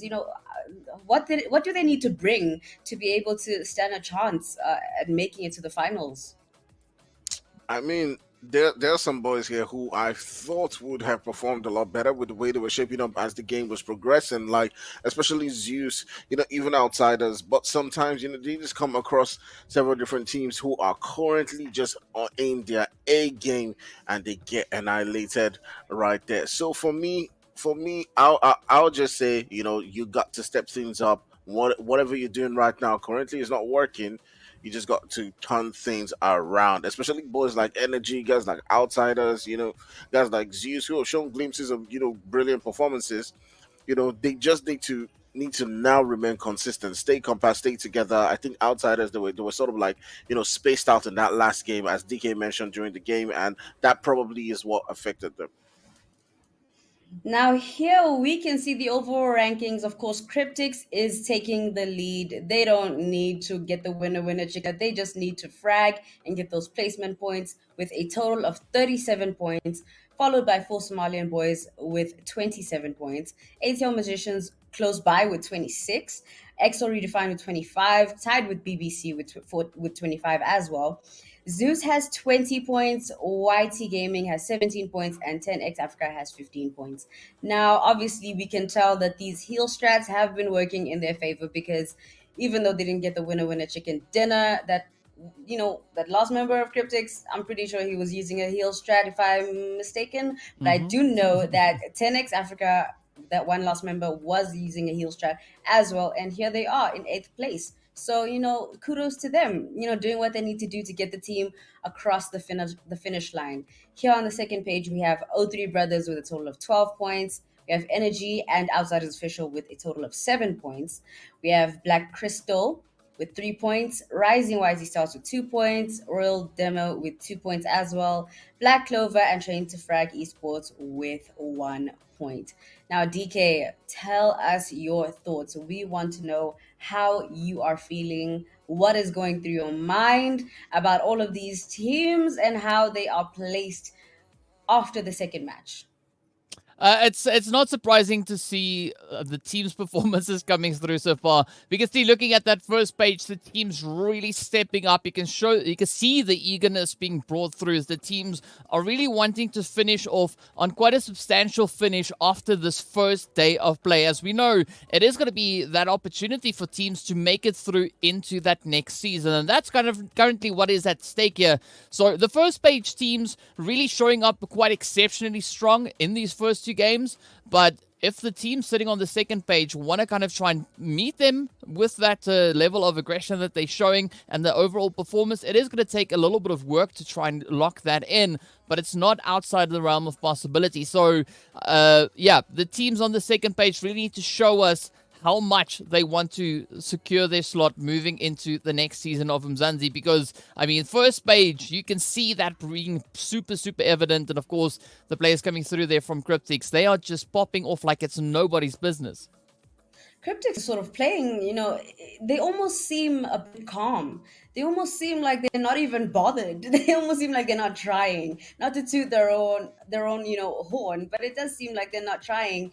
It sort of seems like this is light work, but no, guys. No. These other teams, they need to put Cryptics down if they want to stand a chance at being the top 16 that makes it into Umzansi and take one of the Umzansi team spots, as well as a BBC. Now, when you mention trying, and when you mention the teams who are fighting and showing us that they want to be here, BBC is definitely one of those teams.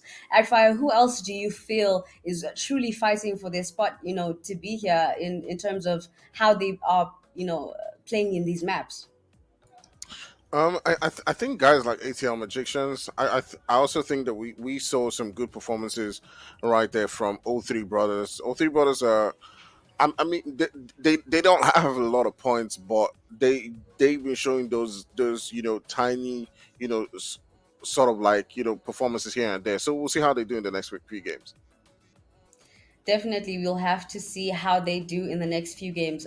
But right now, we will be pushing to break, and we will see you just now for the third map, which will be Miramar.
Welcome back to the Umzansi Esports League promotion relegation playoffs brought to you by Nodwin Gaming Africa.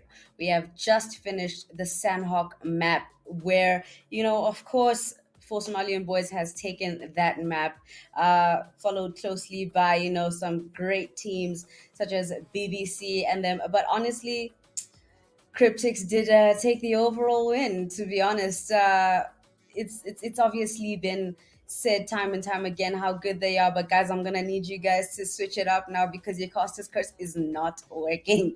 It is not working. Come on, DK, give us a different team. Give maybe the Costas curse is reversed this time. If you give the team a curse, it'll help. It's a cost of blessing. I mean, that's what it is at the end of the day. So I mean, I do think that they are going to continue with the efforts. I'm not seeing it that they're going to be stopping anytime soon. They're going to be trying to just solidify their position, moving on through. Already sitting with a 10-point lead ahead of the four Somalian boys there. This is going to be quite an interesting match to see what the teams will bring on forward and just how far they're going to be looking to push it moving into Miramar. Hopefully the teams band together and just take them out if they still want to stand a chance of winning. But the game has begun, so I will be leaving you guys with Agfire and DK as well. And good luck and have fun to all the teams. Good luck, guys. You're gonna need it. Thank you so much, Bez. Yes, as we move into the desert, we are going to be looking to see where everyone's going to be dropping down. A flight path, of course, is going to be sitting a little bit more on towards that western side. So it is somewhat limiting at least with how far the teams can reach from the flight path over towards that eastern side. So areas like Los Leones, La Bendita, Minas Generales, and well, the rest of them situated towards the eastern edge is going to be a little bit more challenging to reach down in towards. But of course, as we now look to see where the teams are going to be dropping, we do see a few teams already starting with a little bit of an early play. We do have the players from the four Somalian boys already touching down right up in towards that Valdemar position. And of course, they're not alone. They do have a little bit of company joining them in the region. But this is what we want to see, right? We want to see teams really shaking things up right from the get-go. Not going to be wasting any opportunities. Instead, just looking to dial up the aggression as much as they can. But what's going to be interesting down in towards Valdelmar, we have the players from Cryptic situated there as well. So it's going to be tough, right? Bez was talking about teams looking to kind of gang up against the players from the Cryptics. I'm not quite sure whether or not that's going to be the situation, but it could potentially be on the cards coming through from the four Somalian boys. All right, so let's see how that one does pan out, and if the boys from Critters can live up to their name and take on that battle right there. Be curious to see how that one does play out. But regardless of the fights that we're seeing so far, right, DK. One fight that I would love to see is the boys Magicians versus Cryptics. I don't think that they've met each other so far, but those are two teams that I am, I'll be delighted to see them go at each other because I feel like if there's any team that's evenly matched when it comes to like gun skills so far, it is the boys from Magicians. That's my personal belief. But let's see how this one does play out and see if the boys from Four Somalians can take on the Cryptics. Oh, Ooh, wow. I mean, that was an absolute rush and all play coming through there from Nabil. But as we look, the rest of the players from Cryptics just gonna try and keep their distance at least for now. We got El Chapo sending those mollies on through. But what we also saw while we were looking at that zone, it took a shift all the way up on towards that northwestern side, with a lot of the teams actually being situated up within the zone, with only a select few positioned on those outlying areas. But now the four Somalian boys definitely going to be looking to try and rush it on forward. As we know, these are the two teams currently sitting in the first and second place. So this is quite a decisive play coming in, especially for these two teams now. Man, it is a very, very, very crazy and tough one for the boys from Critics after losing one player right there. Each of these teams are just waiting for that one opportunity to begin to make their attack. You can see Glixie and Prison trying as much as possible to just wait to see who does make that one mistake. Prison trying to throw in that nade into that position where Chapo is currently situated, so he goes outside trying to evade, that nade trying to come in right there from Prison, and it'll be curious to see how that one does play out. And my goodness, does does he keep on changing his mind? It's like just playing a dance right now. It's like left, right, yeah, left, right, left, right, yeah. But now Chapo goes outside, tries to get the knock, but my goodness, the boys from Portsmouth are putting in the work. Oh, look at that trade though. I mean, Venom coming through with that M2 for 9, just letting it rip, and with that finding the knock up onto Prison. But now it's going to be the opportunity for the 4 Somalian boys to come rushing straight on forward. Venom quickly on the defensive there. Nabil about to show all the lines, and with that, it is an absolutely devastating play as the Cryptics get taken down first.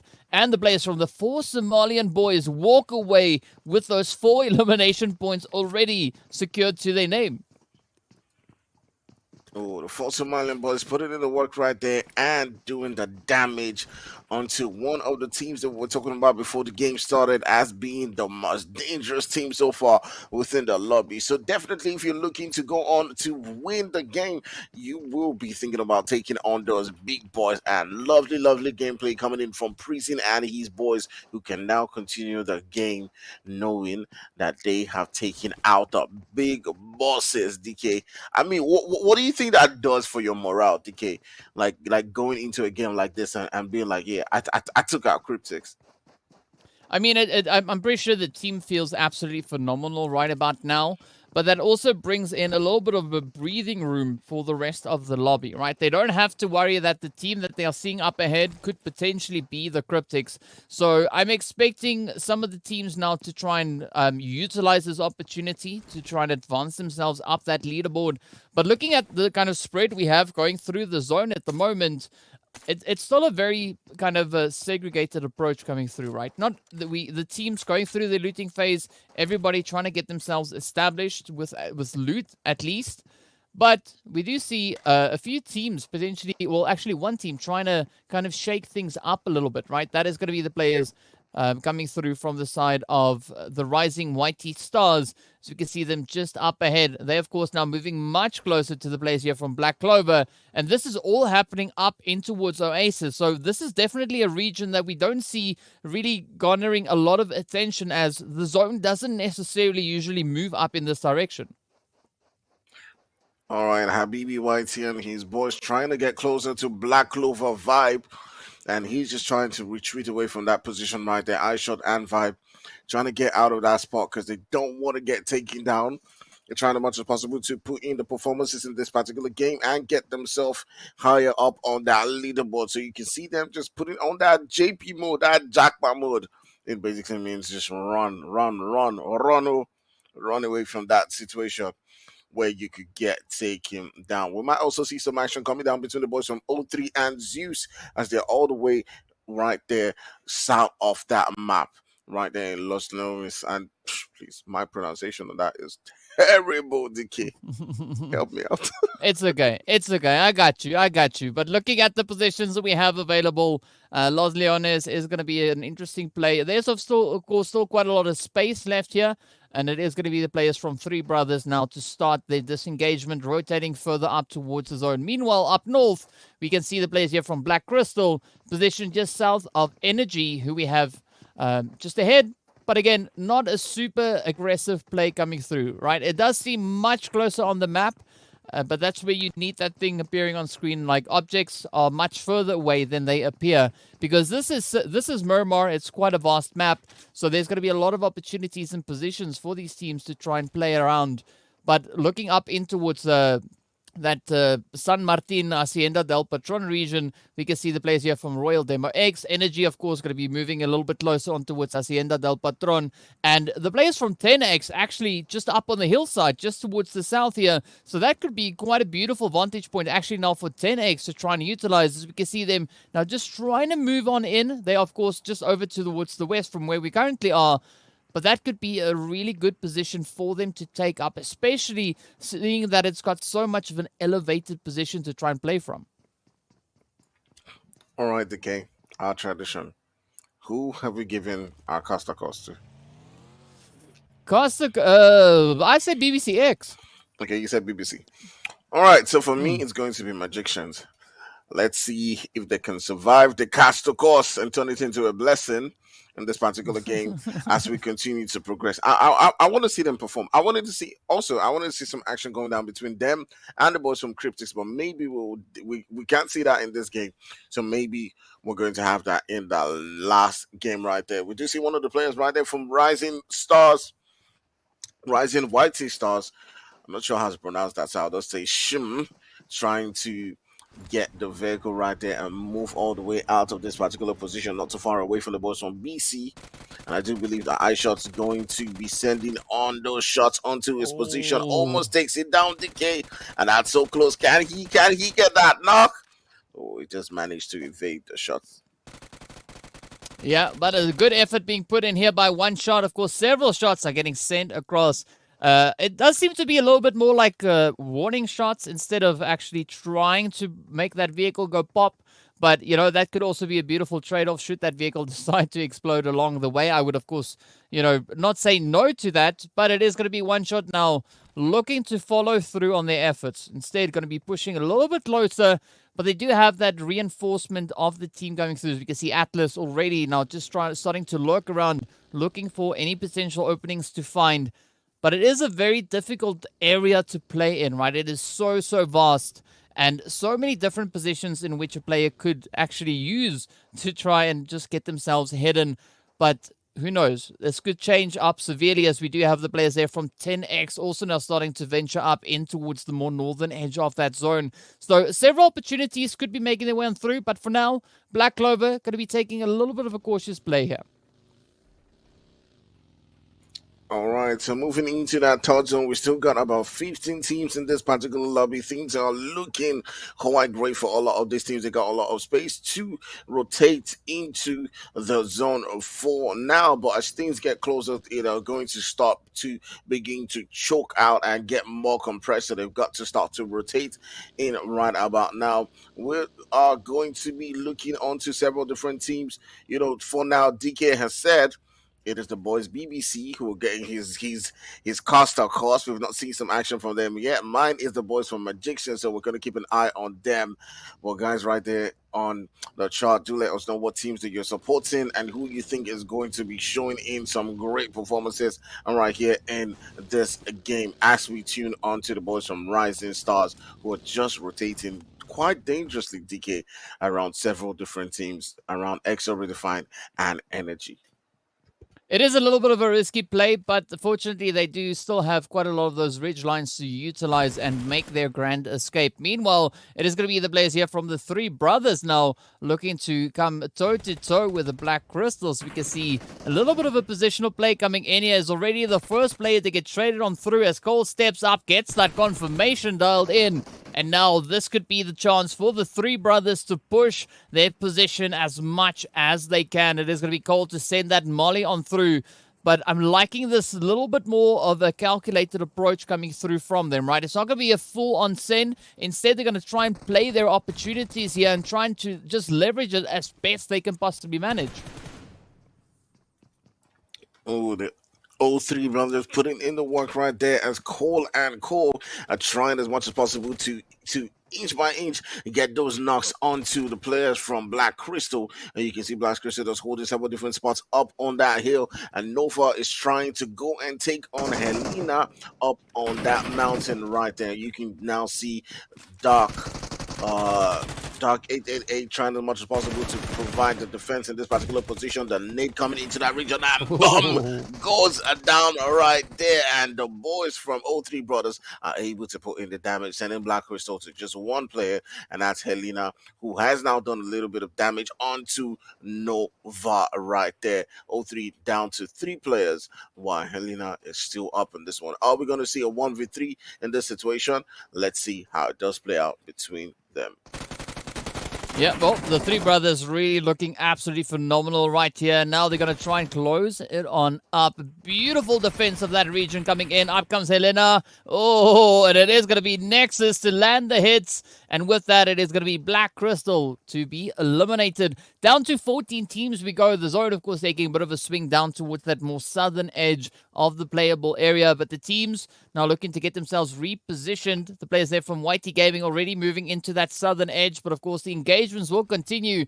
As we can see up in La Cobreria, it is going to be a very contentious play as we've got the team from Trained to Frag now looking to exchange a few hits going up alongside the players here from Black Clover. So again, right, a very contentious play across the board, but some really interesting positions being held here.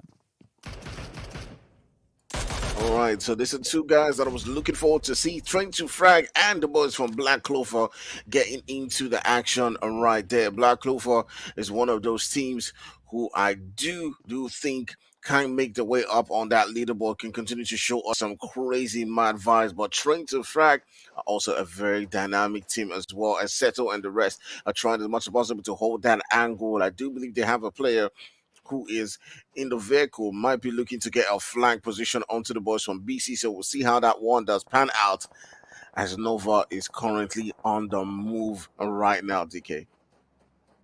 Well, let's see where they're going to be able to push on through with this one. We did see the players from Black Clover trying a few attempts a little bit earlier to land a few of those shots, but now they find themselves right up alongside the Train to Frag team. No one really showing too much aggression, but as we jump over to XO Redefined, this is going to be a great opportunity now for Garesh to maybe pick up a few of those trades onto not only the players from the three brothers, but also the team from Zeus, who we can see just situated to the south of their current position. But Cole going to try and wrap around that blue zone, just utilizing the terrain. And I mean, it does seem like XO Redefined, they've got their eyes set on just honing those sprays. But, of course, Blue Zone is going to be closing on in. We're about to jump into our fourth phase, and Garesh is absolutely relentless when it comes to picking up trades. Oh, tough time for a lot of teams right there. Now turning our sights onto the boys from O3 Brothers, who have been showing us some good action in this particular lobby, coming up against outsiders who have not been finding the rhythm so far. Have one player currently down, they have pins for down, but now they're being able to take out one of those boys from O3. You now see Wanda and the rest of the team now looking quite good. They're looking to also get themselves into a good spot within that zone, but they're providing that defense. Will this be the game that turns things around for the boys from outsiders to begin to pick up those well-deserved points? We'll see how that one actually does pan out, as the boys from Rising Stars are trying as much as possible to gather those nades, pull up onto the boys from BC right there. You can see those nades just being sent one after the other into that region. But my goodness, things are beginning to get really crazy right about now, DK, as teams are now beginning to take on the fight. Yeah, and a very spread out approach that we see coming through here from Black Clover, but of course it is going to be one shot to try and lay waste to Vipex. But up comes a beautiful retaliation there from Tadori, just getting that knock secured. And now it is going to be Atlas and Dagger, the final two contenders left for the Black Clover team. Well, down goes Atlas. And with that, the hopes and dreams are looking pretty tough, especially for the players coming through, especially looking at Dagger's kind of position that we can see there. But the Rising Stars, they're really starting to look quite great here. I mean, already 2 eliminations locked in. Yes, they've lost 2 players, but they are still in contention. They can still find something, some magic to work in their favor as they now start rushing up towards the zone, but choosing a very difficult region to pull up into. As we can see Tadori now just trying to get that buggy to go where they wanted to. Meanwhile, it is going to be XO Redefined and Zeus still pretty much in contention for this eastern side of the zone. Zeus, of course, holding on to a beautiful bit of hard cover there. And this, of course, then is a very exposed play now for XO Redefined. Also looking at the players there from 10X being positioned not too far away from them. Man, lovely gameplay coming in from several one of these teams. Magicians looking quite good in that edge of that zone. BBC, like you did speak about, also getting into some action, as well as EXO redefined really close to the boys from Zeus. And it's a crazy time for a lot of these guys, as there is action, mad action going down in every single corner, with Sean getting taken down. There is some third party as well within this particular region, and that's why you see that Logic is not pushing into getting those knocks in that position, because of the third parties coming in just right there in front of them. And my goodness, things are beginning to get really, really, really dangerous. As you can see, the boys from Black Clover do get sent out right there by Energy, and woo, things are looking really great right here on the lobby, as we're down to 12 teams left. Okay. Yep, that's that position of EXO redefined that I was talking about before, being so exposed. But fortunately, a quick reposition could maybe grant them a little bit more longevity, but it is going to be British now coming under fire.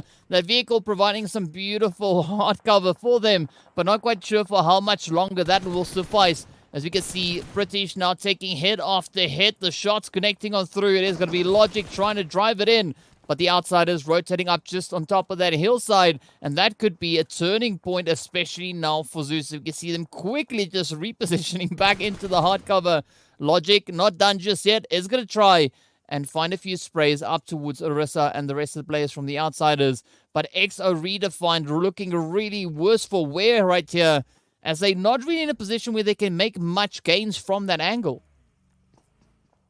Man, Outsiders looking quite good. They've not been able to gather some points throughout the entire day, but now they're looking quite strong with a few eliminations to their name, and they still got a full squad so far, so they might be able to go on as the game progresses and gather themselves some points right there. They've got several different teams just beneath them, as I will be taking a look at the position where Zeus is currently situated, as well as EXO. As you can see, Logic trying as much as possible to be careful of that position where Outsiders are situated, as he is aware of the threat coming in from them. Looking at the kill feed, 4 Somalian boys do get taken out, and things are about to get really interesting as we progress, as we're down to 10 teams right now, and it'll be curious to see who actually just capitalize on the positions that they have to seal this game through.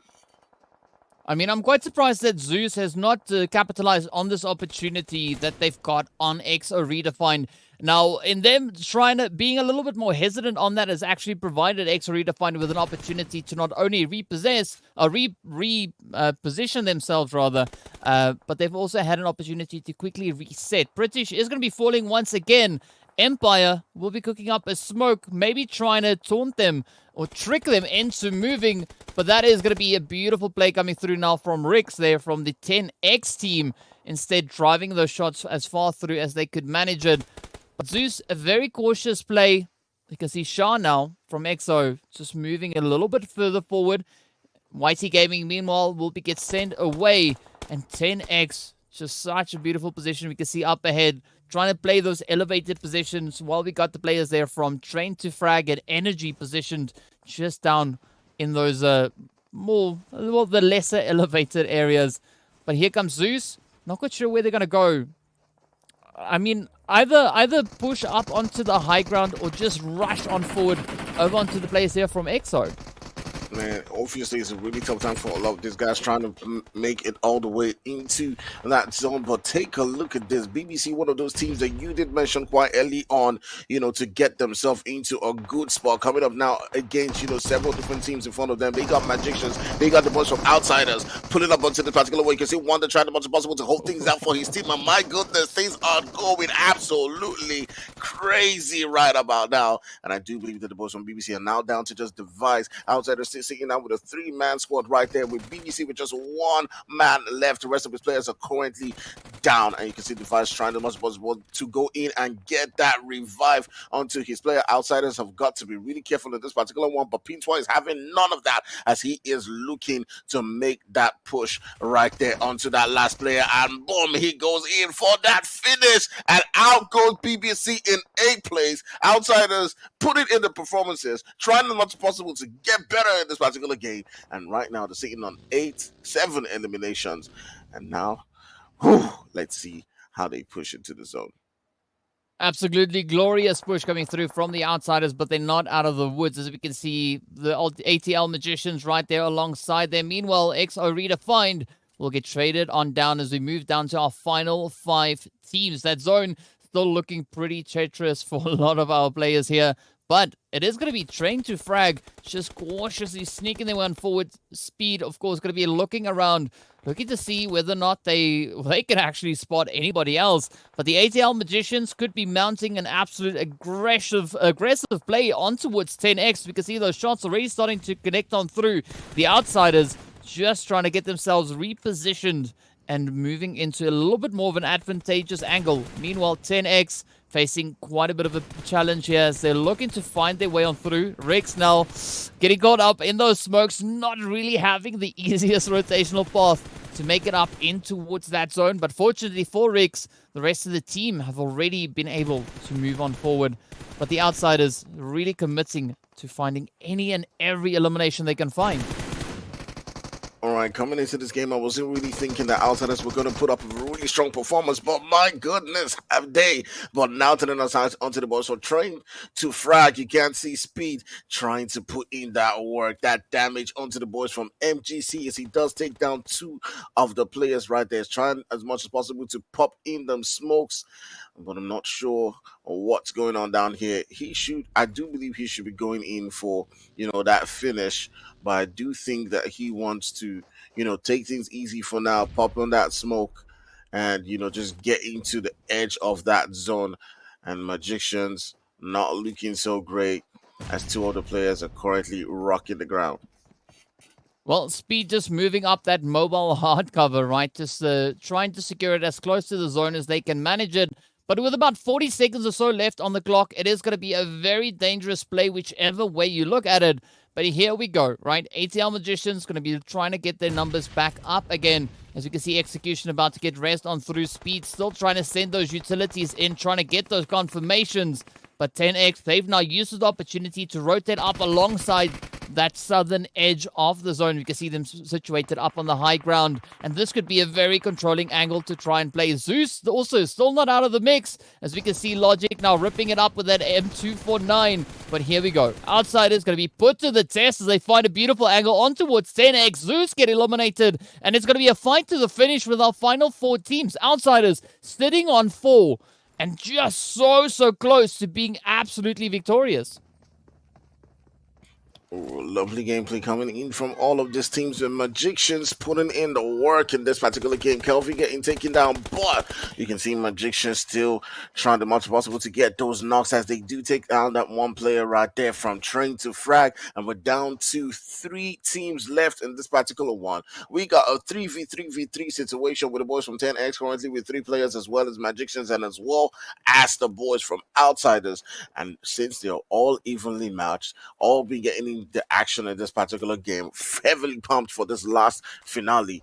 Let's see who gets the winner chicken dinner at the end of the day. I mean, ATL Magicians looking absolutely phenomenal here. They've got those 9 eliminations locked in. We know that they were already sitting in 3rd place on the overall leaderboard coming into this match. So this could be an absolutely well-earned and needed push for them. The same, of course, can be said for the Outsiders. As we can see, Power now cooking up the nade. Getting ready to send it over.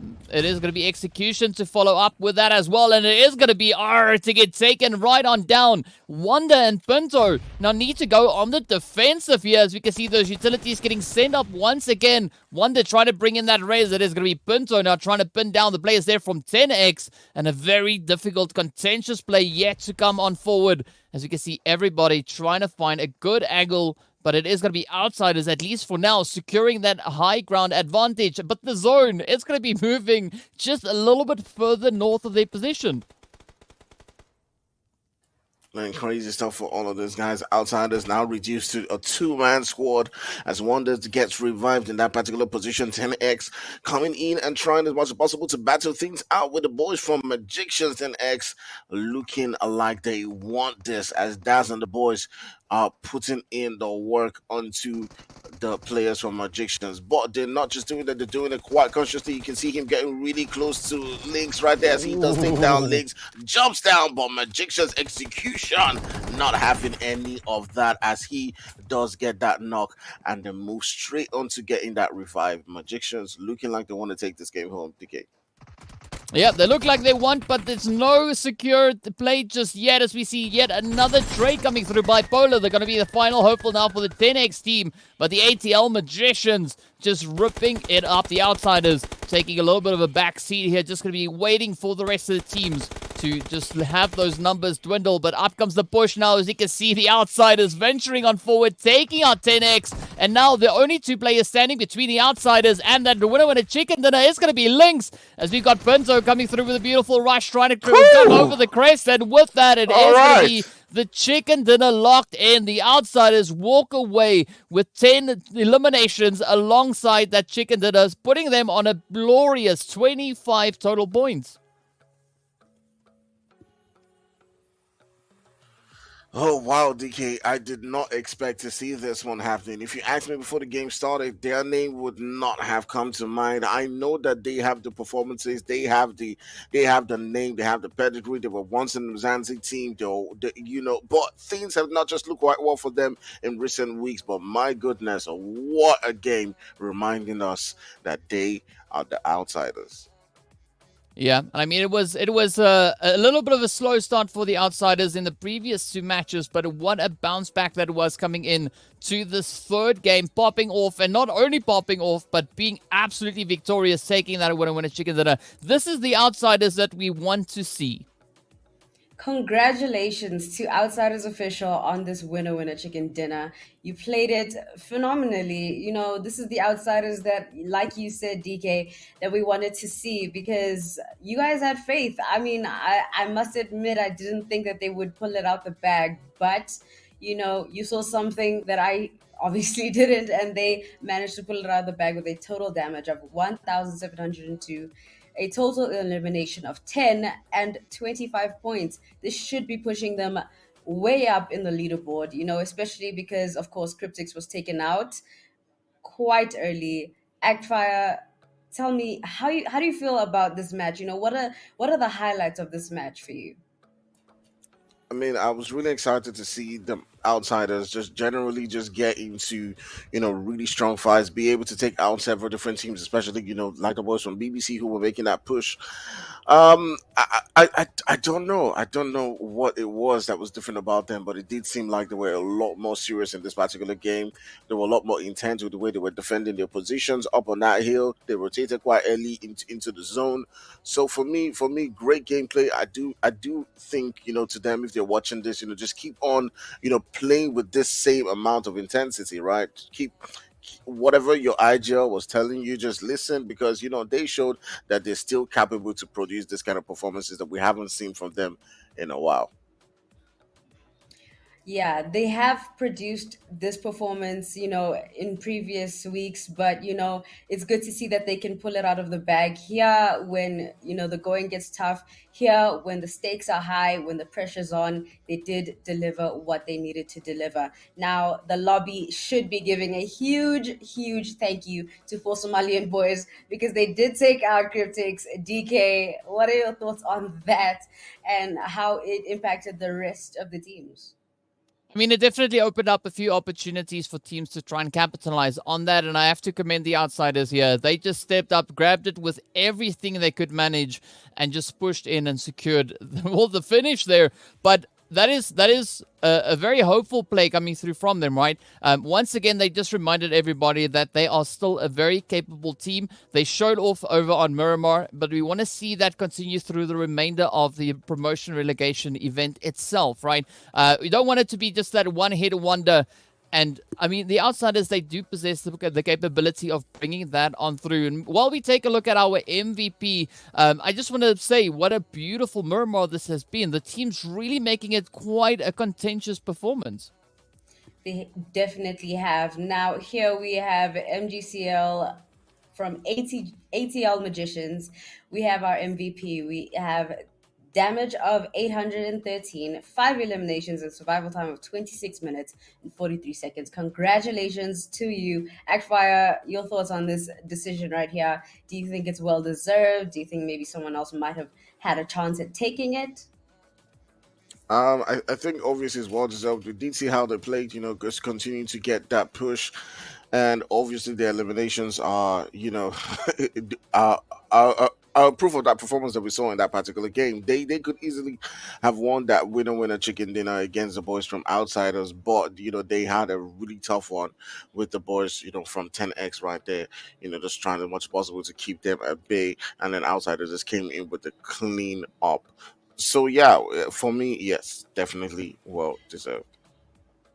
Now, of course, the teams from Nkosi have really been, stepping up to the plate. We see ATL Magicians proving themselves to be, a big threat. Of course, they want to be a part of the Umzansi League, and as well as Cryptics, O3 Brothers, Four Somalian Boys. They're really, doing what they need to be doing. Now, initially, DK, do you think that, Mzansi had the upper hand? Or, if they did have the upper hand, do you think that has now changed? Or has Nkosi just brought a different flair to the competition to where the Mzansi teams maybe not know, just does not know how to handle it?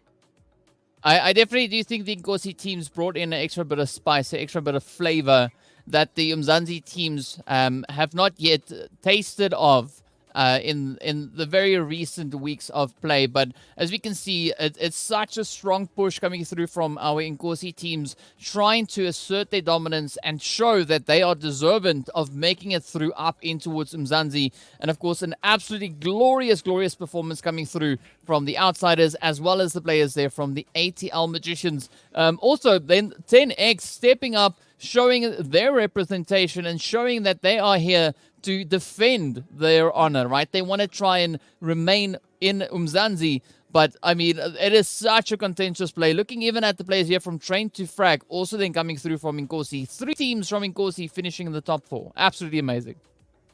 It's absolutely amazing how they are performing. Of course, I've noticed, I've been paying attention to 10X Africa. From the first match, it didn't seem like they were doing too well. But as the competition progresses, we see them improving more and more each time. Before, they were on the second page. Now, here they are at third place. Before, the second time, they were at eighth place, but now here they are fragging out, getting total points of 18. They must be very proud of themselves, honestly. I think their communication is obviously improving, and their plays are getting a lot better. They're reading the teams and adapting to the situation. So in terms of adaptation, I think they are one of the teams that are doing the best. At Fire, which teams do you believe are adapting to the situation? Obviously, winners, outsiders. They haven't had quite a day before this game. It's not been quite easy for them, but they've been able to come into this particular game in Miramar, where you had guys like Cryptics, you had guys like four Somalians who were absolutely guns blazing at the beginning. Exo Redefined, who have been great in this game in this on this day so far. You had YT Gaming, so many of these teams as well as Magicians who were absolutely dominant so far, and they were able to just lay a claim on the game and grab that winner chicken dinner. So for me, definitely they took advantage of the game.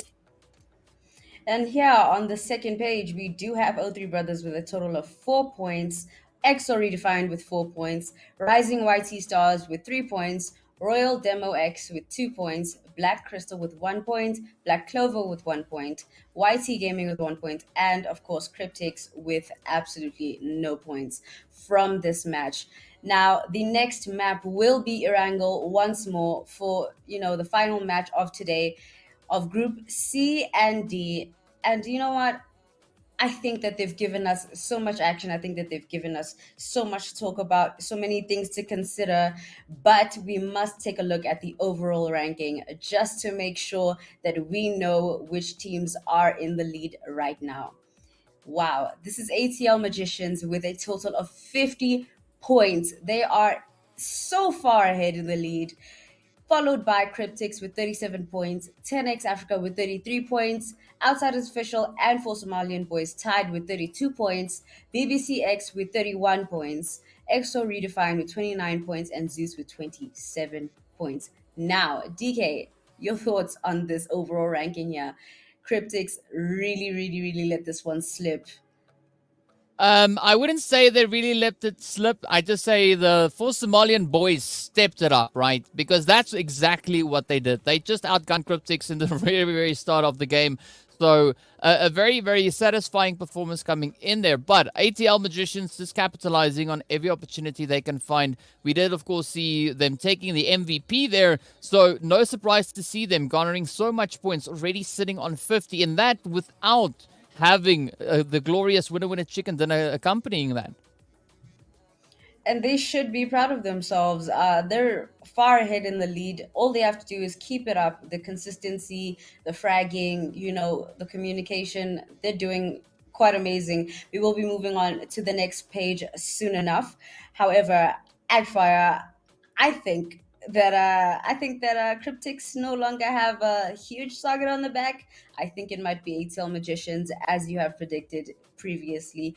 But before I get back to that, we have YT Gaming with a total of 18 points, O3 Brothers with 16 points, Energy with 15 points, Train to Frag Esports with 13 points, Rising YT Stars with 5 points, Royal Demo X with 4 points, Black Crystal with 4 points, and Black Clover with 2 total points.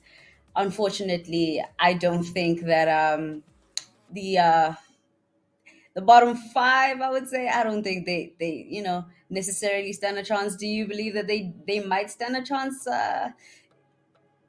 Ackfire? I don't think so. It will be a surprise that they will have to win with like a 30 bomb to get themselves into that next page, and assuming that the teams above them don't really get much points as well. But it will be really tough considering the way they perform so far, especially the guys like, especially that bottom four. So if anyone's gonna make it all the way up, it's guys like YT Gaming, guys like O3, who have been showing glimpses of good performances so far. Those are the guys that I'll be looking at to say, hey, you know what, they may be able to gather those extra points to move into the next game, into the next stage. Well, let's have some hope. Let's have some faith in them. You never know what could happen, because Erangel is also a map where things can change. But we will be pushing to break now, so we will see you guys when we get back here for the final map of the day.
Welcome back to the Umzansi Esports League promotion relegation playoffs brought to you by Nodwin Gaming Africa. We have just finished off with our third map, Miramar. Of course, our favorite team has taken the map, but outsiders, I hope that they can bring the same type of energy to this fourth map where literally anything can happen. Now, DK, what do you think teams need to do to secure their place in the finals? I would say they need to ensure that they maintain their focus, right? Keep their eye on the objective. The objective here is to try and acquire as many points as they can find. Now, should that mean the teams take a little bit more of a calculated approach or dial up the aggression, whichever it is, they need to maintain focus and just ensure that they perform to their fullest potential moving through here, because we know this is promotion relegation, right? After this week, it's done. After this week is done, they don't have a chance anymore until the next season of Inkosi. But I wanted to know, you guys, I know you've changed your mind at some point in time. Tell me who you're rooting for this time around, Agfire. Cryptics, cryptics, and cryptics again. I think that I'm gonna bring out my octopus fire. Can you see my tentacles behind me? Can you see it? Okay, you Yeah, I guys see can see them. it. Yeah. Anyways, so yeah, my prediction: Octofire. You know, if you don't know, you don't know. But yeah, my prediction is about to come through. They're about to come through again. I see critics with the winner with a chicken dinner in this particular game. I feel like they're gonna come back into this game a bit vexed. About the performance in that Miramar game and going to absolutely go guns blazing in the lobby. What that means for other teams trying to qualify, I don't know. But yeah, that's my prediction. Well, they better be vexed if they want to win. But the game has begun now, so I will be leaving you guys with Agfire and DK. Good luck and have fun to all of the teams. Thank you so much, Bez. As we get ready to move over into Erangel for our final showing off today, it's going to be the teams now having a little bit of a different flight path this time around. As we can see it starting over on Hospital side and moving straight down towards the Novo crates. But Tony, so I'm also expecting the Cryptics to kind of come back with a bit of a vengeance moving into this match. But I'm honestly kind of hopeful for the outsiders, right? If I'm being honest, I want to see them continue with the momentum that they built up over in Miramar. I want to see them step out and just absolutely shine moving through on this final Erangel. Mm. Well, we'll see how that one does pan out for them. I do believe that they've put in enough to qualify from this round. I don't see, except there's some like crazy big performances coming in from, guys like O3 trying to frag. I don't see them being dislodged of that position where they're currently situated at. So for me, they're safe. They've done enough. They've put up a good enough performance to move on to the next stage. But now the boys from Cryptics, will be looking at themselves and saying, hey, you know what did we get wrong in the previous one? How can we, perform a lot better? It'd probably be a thing of pride for them because, they're not in a dangerous situation when it comes to qualifying, right? They don't have anything to prove, but we'll see how that one actually does pan out. As I do believe they'll be looking for the Four Somalian boys to, probably send them some punches. Just settle the score. Yeah. But well, fortunately, from what we can see, 1 million they dropped into South George, and the four Somalian boys they dropped into North George, as we can see them currently on the screen, just trying to get themselves established and make their way through all the different compounds. But looking at where that zone has gone, it has taken a super aggressive shift down onto the southeastern side. So completely rather encircling that military island. So I'm expecting to see a little bit of a chaotic play coming through, especially in these later few phases. But for now, it is going to be the teams just trying to assert themselves, right? The four Somalian boys up alongside the players there from the Three Brothers, and also up alongside the players coming through from Black Clover, trying to make their way on in. But already it's been a little bit of a bumpy ride coming through for Black Clover.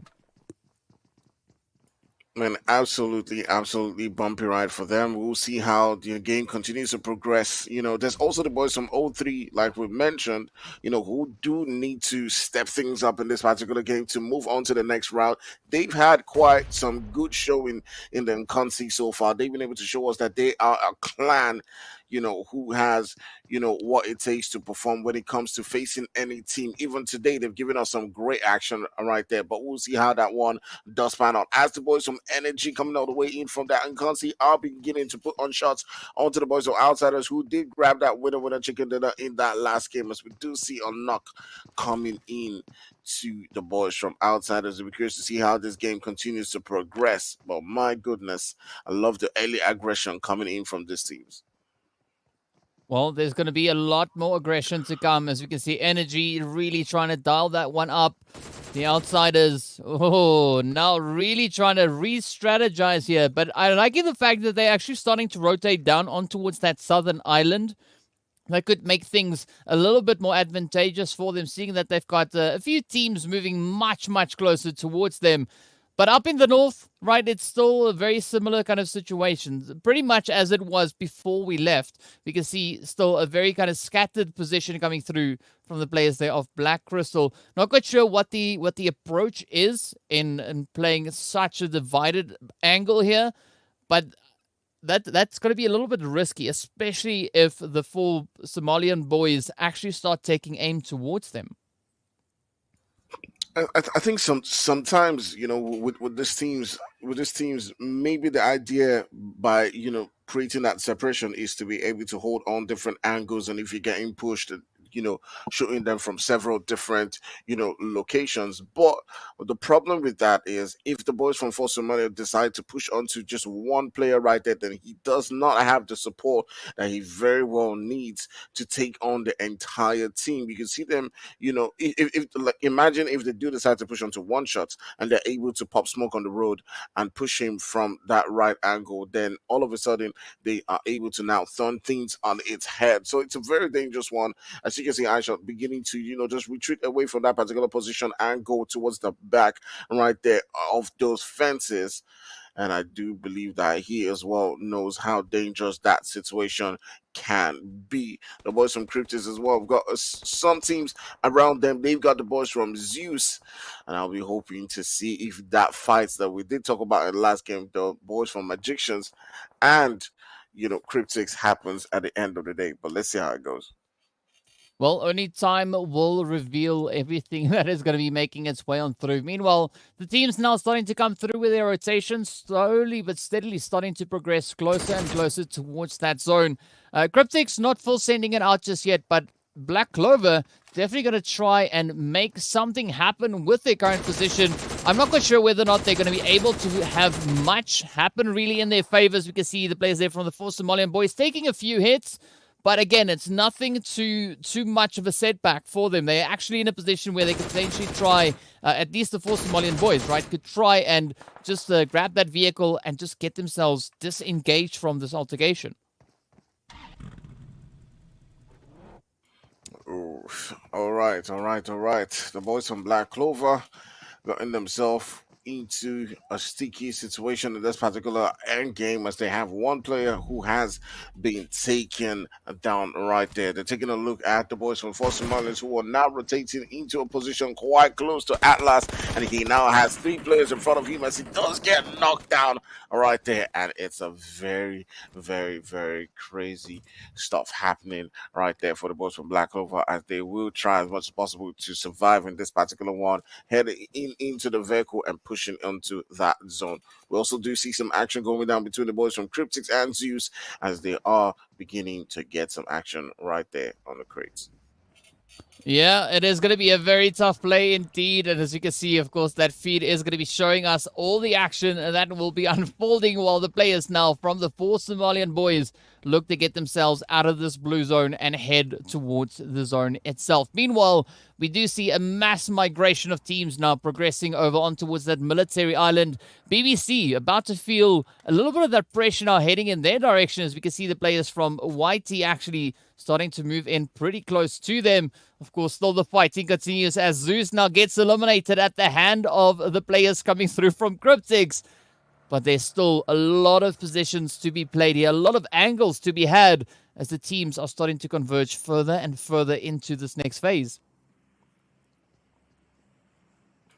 Things are beginning to get interesting. We're already beginning to see the action going down as Energy Lava is taking on shots onto the boys from Exo Redefined, who are trying to get onshore right here, but are being kept by the boys from Energy. And we'll see how this one actually does play out right there, as Giresh is trying as much as possible to evade the shots that are being sent onto his direction by the boys from Energy. And my goodness, DK, this is such a tough position for them. If the boys from Energy do decide to push onto that location where they are situated, they could get themselves a couple of knocks right there and totally annihilate that team. So it's a very tough one for Exo Redefined. I'm curious to see how this one actually does play out and what it means for them on the final leaderboard right there. But Clutch and his boys are currently not holding back. They want the skills. They want to take down the boys from Exo Redefined, who are trying to just each in to that zone.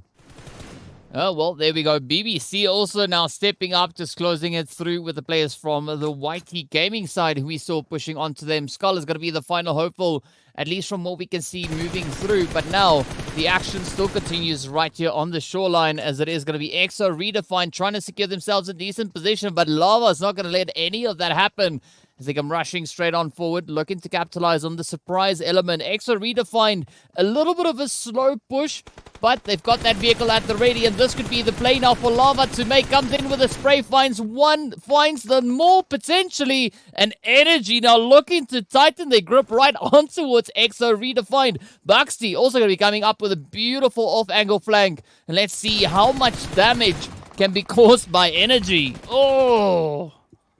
Energy trying as much as possible to box the boys from Exo Redefined and get some knocks right there. But Shan is putting in the work, trying as much as possible to get his team back into this particular one.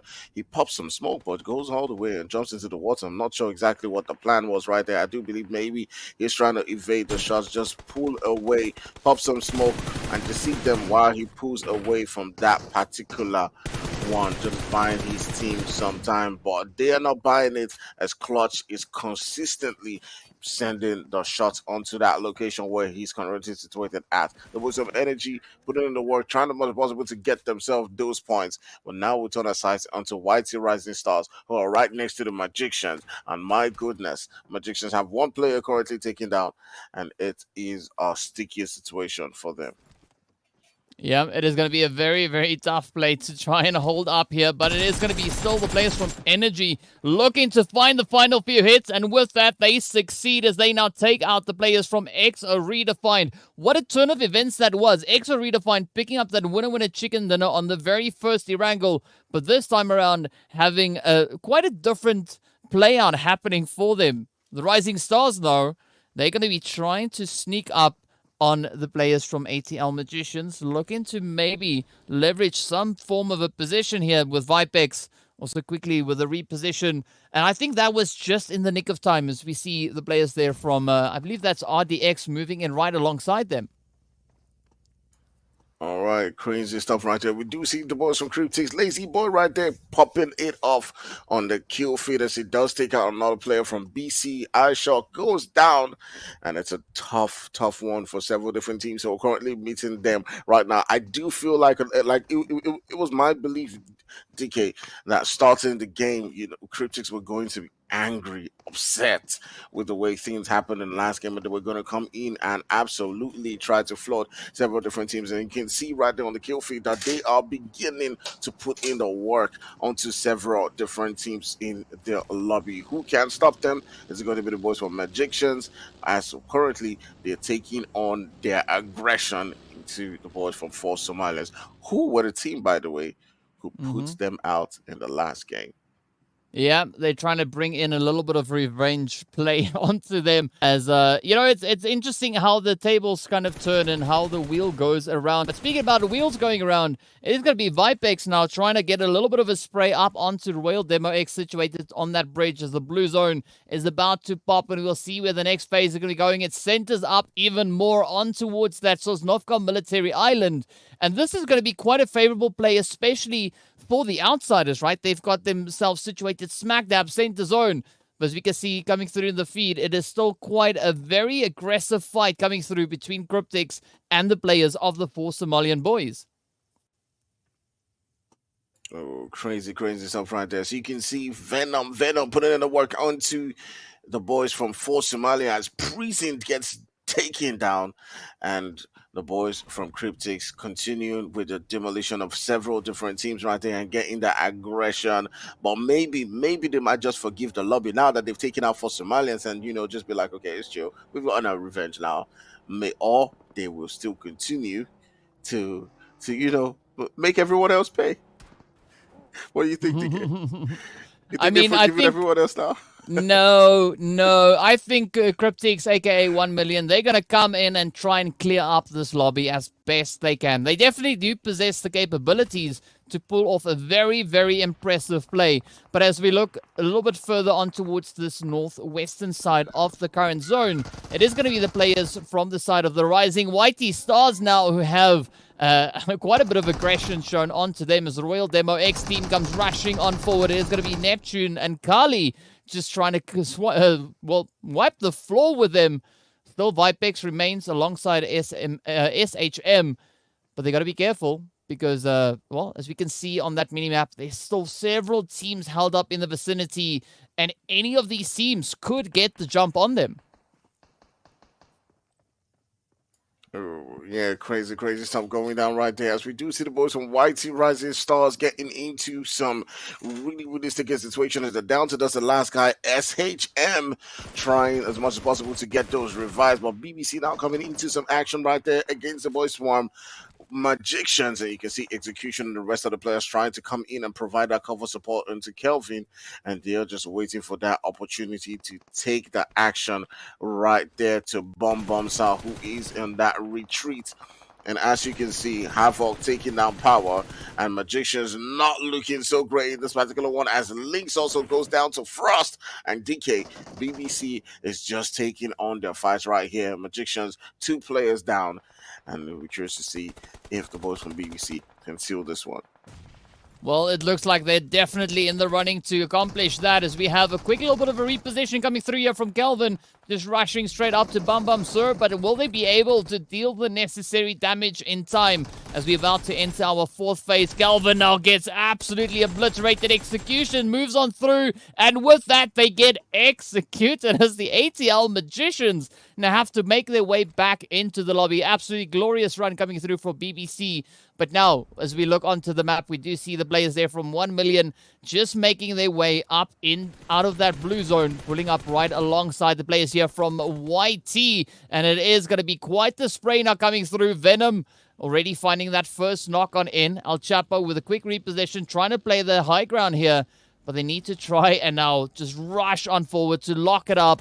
But will they be able to accomplish it? Up they come, looking for a vengeance. Already 8 eliminations locked in. Make that 9. And Cryptics on an absolute rampage. Man, Crypt is going absolutely crazy like we predicted before the game started, as they're taking on the punishment onto several different players right there. And remember, before the game started, we talked about them just going absolutely crazy, and Lazy Boy getting another knock right there. You can see the body language of this entire team is just, go in and annihilate. What comes to my mind right now is just the Punishers. That's just like another name for them. I'm just thinking Punisher, punish everyone. Just take them down, and that's exactly what they're doing. They absolutely feel like a team that's angry. It's just set on just taking everybody on. And remember, they got about 12 kills I think it was the game before the last one. They got 12 kills, and that was the highest that anyone has had so far. But now they are looking well on the way to exceed that, as they are currently down with 11 kills in this particular game. Now beginning to make the rotations into that zone. It'll be curious to see how this one does pan out for them. Kali now deciding to take on shots onto the boys from Cryptics. I mean, if you think we've seen a performance come through from Cryptic so far, we have not seen anything just yet. They are going to be looking to just rip this lobby into absolute pieces. But first, they need to find a good position to make that stand from. But for now, it is going to be Orisa from the outsiders trying to reach across, find a few of those knocks. But Venom with a quick retaliation takes up Pinto. And this could be another push now coming through here from Cryptic. So you can see Venom quickly just trying to mend that health bar somewhat before the rush comes in. Up comes Lazy Boy, up comes El Chapo, and this could be the outsiders in a little bit of trouble, as we can see. Oh, Cryptic's about to roll on in. Man, the crew has been absolutely outstanding, just pushing everybody. And right now it's down to just Wonder. And I'm thinking to myself, I wonder what decision is Wonder going to take in this particular moment. Is he going to be pushing away, just running, or is he going to stand and try and get that one before you can see him try as much as possible to evade the shots? But my goodness, Chapo, looking for those kills as they are down to 14 kills so far. Cryptic's been absolutely outstanding. They still got a full squad. They've got a good position. And my goodness, DK, they are reaping this lobby. The octopus has spoken. I mean, if we see all the teams running to one corner of the map, I wouldn't be surprised, because Cryptics are out for vengeance here. They have a point to prove, and they are going absolutely insane. Of course, we now look over onto the three brothers. They've been reduced to only Schnitz. That is going to be hunkering up alongside the UAV here. But let's see whether or not anything could come from this. I mean, this is a very, very difficult play to make. I'm not expecting much to come from that, especially looking at the absolute rampage that the Cryptics are going on. Venom looking to pick up yet another victim here, as Nova is almost confirmed on through. There's going to be speed just up ahead, but up comes Seto pushing in from the side, trying to bring in some form of retaliation. In Your Dreams also just off in the distance, but El Chapo gets traded as Seto just capitalizes on a beautiful position. And this could be a very quick rescue mission now coming through here for Cryptics. Oh, are these the guys that are going to try as much as possible to hold the boys from Cryptic's back? Are they going to deny the octopus? We'll see how that one actually does pan out, as they're able to take out one of the players right there from Cryptic's. Lazy Boy setting on the shot from a distance, but my goodness, can you see Venom trying as much as possible to destroy that vehicle in Your Dreams? But my goodness, how is this one going to play down for this team? The boys from Cryptic still setting on the shots right there, and Seto is trying to evade Marshall and hop onto his vehicle and get back into his team. But In Your Dreams is on the ground. Seto is still trying as much as possible to hold it down, but he gets that knock and just tries as much as possible to move away. So Train to Frags obviously are trying to fight it back. I mean, it's going to be a pretty uphill battle to come on in, if I'm being honest. As you can see, Stranger Frags now down to speed. The players there from Cryptics, they've been reduced down to 3, as they now just quickly trying to bounce back from this. Lazy Boy Venom about to get rolling with that buggy as well, but up they come. This could be a very difficult play now for Speed to try and secure. But Cryptics, they're not even too concerned about following through on those knocks. Instead, they're just going to try and blaze their way through, getting themselves situated up into the zone, moving through towards that western side once again. And with that, it is going to be Venom now to find the last hopeful for the three brothers. 17 eliminations already locked in. Up comes the players here from Whitey Gaming. They also now start to fall victim. It is going to be Venom to get traded. Let's see whether or not Lazy Boy will be able to bounce back from this. Oh, Rick almost finds the angle onto Lazy, but 18 eliminations locked in. Regardless of where the Cryptics finish in this match, they've already done such a phenomenal job, and now they push it up to 20. They are absolutely on fire. 5 teams remain. 9 players left, so that is 7 players opposing, up in opposition against the Cryptics. But as you can see, this has been an absolutely runaway performance coming in from them. Man, Lazy Boy, Venom, My goodness, what an amazing performance coming in from them throughout this particular game, being absolutely outstanding.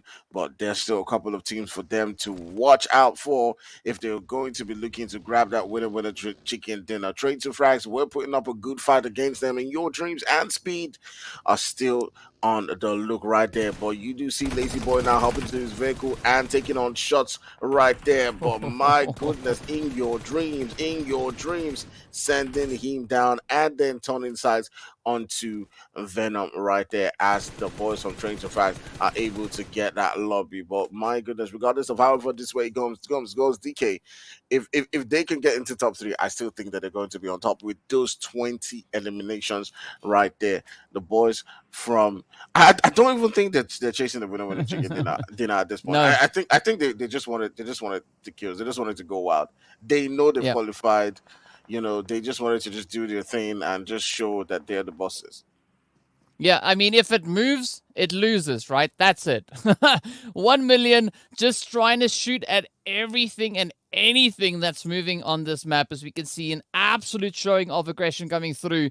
I mean, almost every single player in the team finding absolutely insane numbers of eliminations. With that, we are now in the top three. Venom already having at least a minimum of 10 placement points secured alongside the 20, so that automatically puts them on no less than 30 points coming in from this match, regardless of where they finish. But we still have 10x, we still have Trained to Frag in this match. They are still in contention, and Venom could have a few potential visitors coming in their direction, but ideally, Venom is going to be hoping that 10x and Trained to Frag kind of sort each other out so they could just ride the wave and just come rushing in and steal that chicken.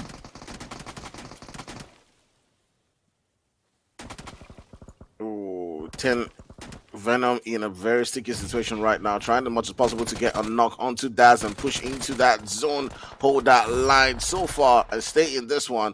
But the shots coming in right there from Bipolar is able to take him out. 10x trying to keep himself in this particular one. Anthony decides now onto Train to Frag. Oh my goodness, it is looking like they're about to take this game home after sending out the boys from Cryptis from this game. It is now left with just that one player, Speed, and at the end of the day, 10x get that winner chicken dinner.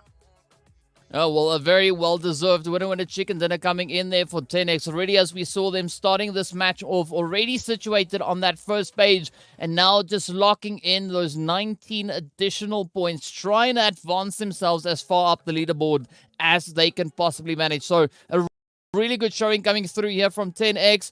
But, I mean, all things considered, that was still a strong performance to see come through from them. You got to say, the players there from Train to Frag also doing an absolutely phenomenal job, walking away with a very decent amount of eliminations. We did see them push all the way up to, like, I think 5 or 6 or 7 eliminations. So, some really strong numbers coming in. But, of course, the Monsters, they just ripped the lobby up. Congratulations to 10x Africa with a total damage of 598, 4 eliminations, and 19 points to add to the points they already have, which should boost them and keep them in the top 8 of all of the teams. Wow, this match was honestly, I have no words. I have no words. Akfire, what was the moment that defined the win for you? It was a moment for me. It was okay for the win. I would say it's that moment where they took out the last player from Cryptics. I still felt like till the last moment he could have won it. But for me throughout the entire game, the boys from Cryptics were absolutely outstanding. I knew that they were going to come back with a vengeance. Considering how they performed in the last game and how good they are. But I would have loved to see them get that winner with a chicken dinner at the end of the day. But my goodness, 20 something kills. They're definitely going to be on top of the leaderboard. Yes, ATL Magicians was taken out at 13th place, which means that they do not get any placement points. They only get elimination points. And that is actually a big favor to Cryptics, because then Cryptics now has the opportunity to get first place, considering that they did come third and they did get 20 eliminations. So I think it won't be a surprise if they do end up on the top.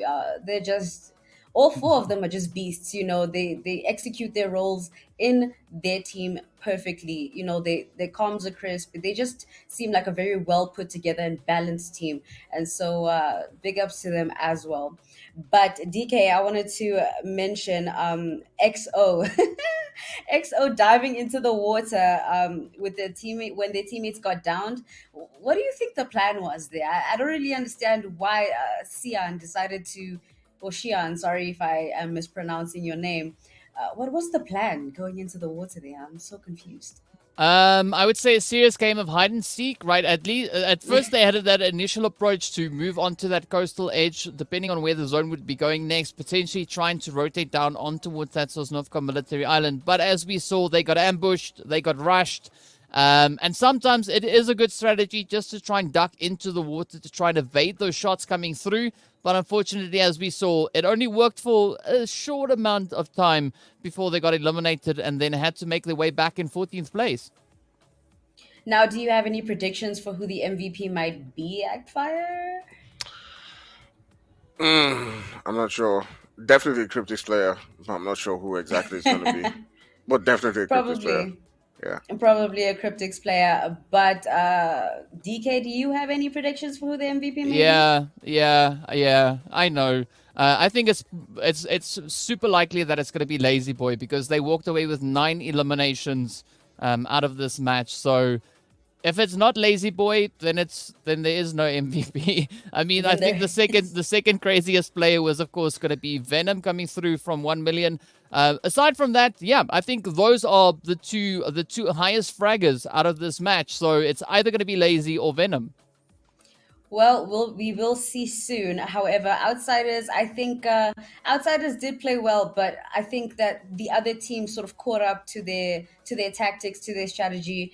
I did notice that Outsiders quite early on decide to take the higher ground very deep in the zone very early, and I think some of the teams may have caught up to that, and they unfortunately got taken out, didn't get the winner chicken dinner. But I do believe that they did play well overall, and they may well possibly be in the top of all of these teams. So hopefully they do make it to the finals, because honestly they are one of the teams that do deserve it. Of all the Nkosi teams, they do deserve it entirely. Now, do you have any other Nkosi teams that you do believe may deserve it, besides of course Cryptics and ATL Magicians, or are those the only teams that you can see, Actfire? I mean, those BBC Outsiders put in some good performances as well. They got themselves some good kills. They were in a good position, but unfortunately for them, Cryptids were just on fire. They were just in rage mode. So for me, yeah, those are the guys that we will definitely see. EXO redefined too as well. Although they have quite a great game in that particular one. Train to Frags as well. We might see them in. But at the end of the day, we'll take a look at the entire leaderboard and see who made it all the way through. Now let's take a look at the MVP to confirm our suspicions of who it may be. Of course, the Lazy Boy from Cryptics with a damage of, wow, a whopping 1,299 damage, 9 eliminations, and survival time of 21 minutes and 38 seconds. Now, if they're not at the top of this leaderboard, let's just throw the leaderboard away, because 20 kills, 9 of those 20 kills was just Lazy Boy. DK, what do you think about this decision for MVP? I mean, I don't think it was a decision. It was a clear statement being made. Yes. You can't argue with facts. The players here from Cryptics just absolutely demolishing the lobby. And we'll see that once we move into the match rankings, that there's going to be a very low distribution of eliminations to any of the other teams, right? Aside from what we saw coming through from the players of Trained for Frags, who picked up those 8s, and of course BBC, who picked up the 6. But aside from that, it is still some very slim pickings. I mean, Cryptics, they just went out there and they were farming eliminations wherever and anywhere they could. They did farm so many eliminations. It's not even, they can't even be contested. I'm going to get off the Cryptics topic for a second, and let's talk about Train to Frag. Let's talk about how far they've come. They didn't do too well in the first few maps, But they did come back with a total of 20 points in the final map, which is Erangel. They got, for I think two of the maps, they only got actually got no points at all.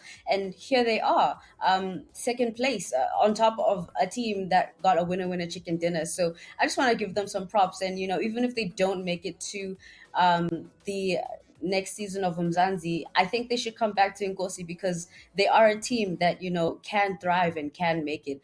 Just keep your spirits up, keep working hard, and I think they can do it. Akfire, what do you think about Train to Frag's esports performance? I think that they put up they were probably the only team that did put up a resistance, for the boys from Cryptics. I mean, if they didn't perform the way they did, then probably Cryptics would have gone on to win that match easily, like easily. But they put up a resistance against them. I do believe they took out Chapo and another player. They took out about two players from the team. So it just sort of like halted, that rage mode from Cryptics, and we're just like, what, just calm down, guys, calm down. And you know, at the end of the day, they just put a stop to that. And they came second in that game. So yeah, for me, great performance from them. Um, will that take them to the next stage? We'll have to see the entire leaderboard. Let's see the entire leaderboard. 10x Africa did get the winner chicken dinner with a total of 19 points. Of course, I did have some faith in them, and they ended up taking home a winner chicken dinner. Even if they aren't at the top of the leaderboard, they still stand a chance of getting into the finals. And that's truly all that matters at this point in time. But here on the next page, we have Rising YT Stars with a total of 2 points. Zeus, XO Redefined, ATL Magicians, Black Clover, Outsiders Official, and O3 Brothers, all with total of 1 point each. Now, DK, let me know your thoughts on this unfortunate performance by these teams that only got 1 point out of the whole situation. It's not unfortunate. It is purely just the players from Cryptics making it an absolute nightmare for everybody else in the lobby. That's what happened, right? Had we not seen that kind of performance come through from Cryptics, the point distribution would have been entirely different. We would have seen a lot more of those eliminations kind of scattered throughout the other teams. But having such an absolutely runaway play coming in from one team in particular does result in the rest of the lobby having super slim pickings when it comes to those eliminations. So that kind of, that it explains it all. As we can see, of course, Zeus, Exo Redefined, and the ATL Magicians, they got taken out before they were able to come into a placement position where they could actually also then acquire a few extra points. Well, we have seen them all perform, and they did what they could for their team. It's just that, one team, managed to take advantage of the entire situation, outgunned everyone, honestly outplayed everyone, and kudos to them. Now, I wanted to mention there were some interesting plays going on. Bringing it back to the first map, we had XO with that little disrespectful kind of hand kill onto that one YT member. That was my favorite moment of today's games. What are your favorite moments of today's games? Actfire, let's start with you. Hmm. It's not easy to really define what was my favorite one, but I think it was in Miramar where we had that push coming in from the Somalians all the way into Cryptics. And yeah, those fights coming down there, we did see Chapo just trying as much as possible to get that knock from outside, where he just kept on dancing. They'll try to throw the net, he would dance outside, come back in. It was a bit funny, but at the end of the day, they managed to get that knock. So that was an interesting fight. It was very patient from the Force of Violence, and but Cryptics made them pay for that. They certainly did. Now, DK, what is your favorite moment from all of the matches that have transpired tonight? I would say outsiders winner chicken dinner, right? That for me was such a great play to see because they were having a little bit of a troubling play within the first few games, and once they stepped up, they claimed that winner chicken dinner. It felt like it was the outsiders that I am used to seeing, and it was great to see that kind of return to form coming through from them. So that to me was my favorite play of the day.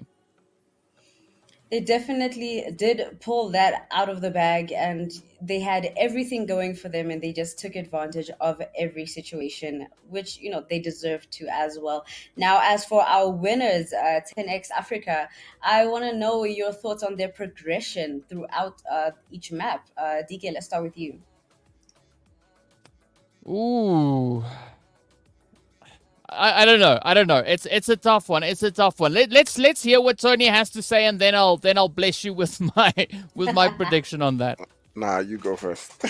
nah. I'm sending it back to you, DK. Because my mind is blank for now.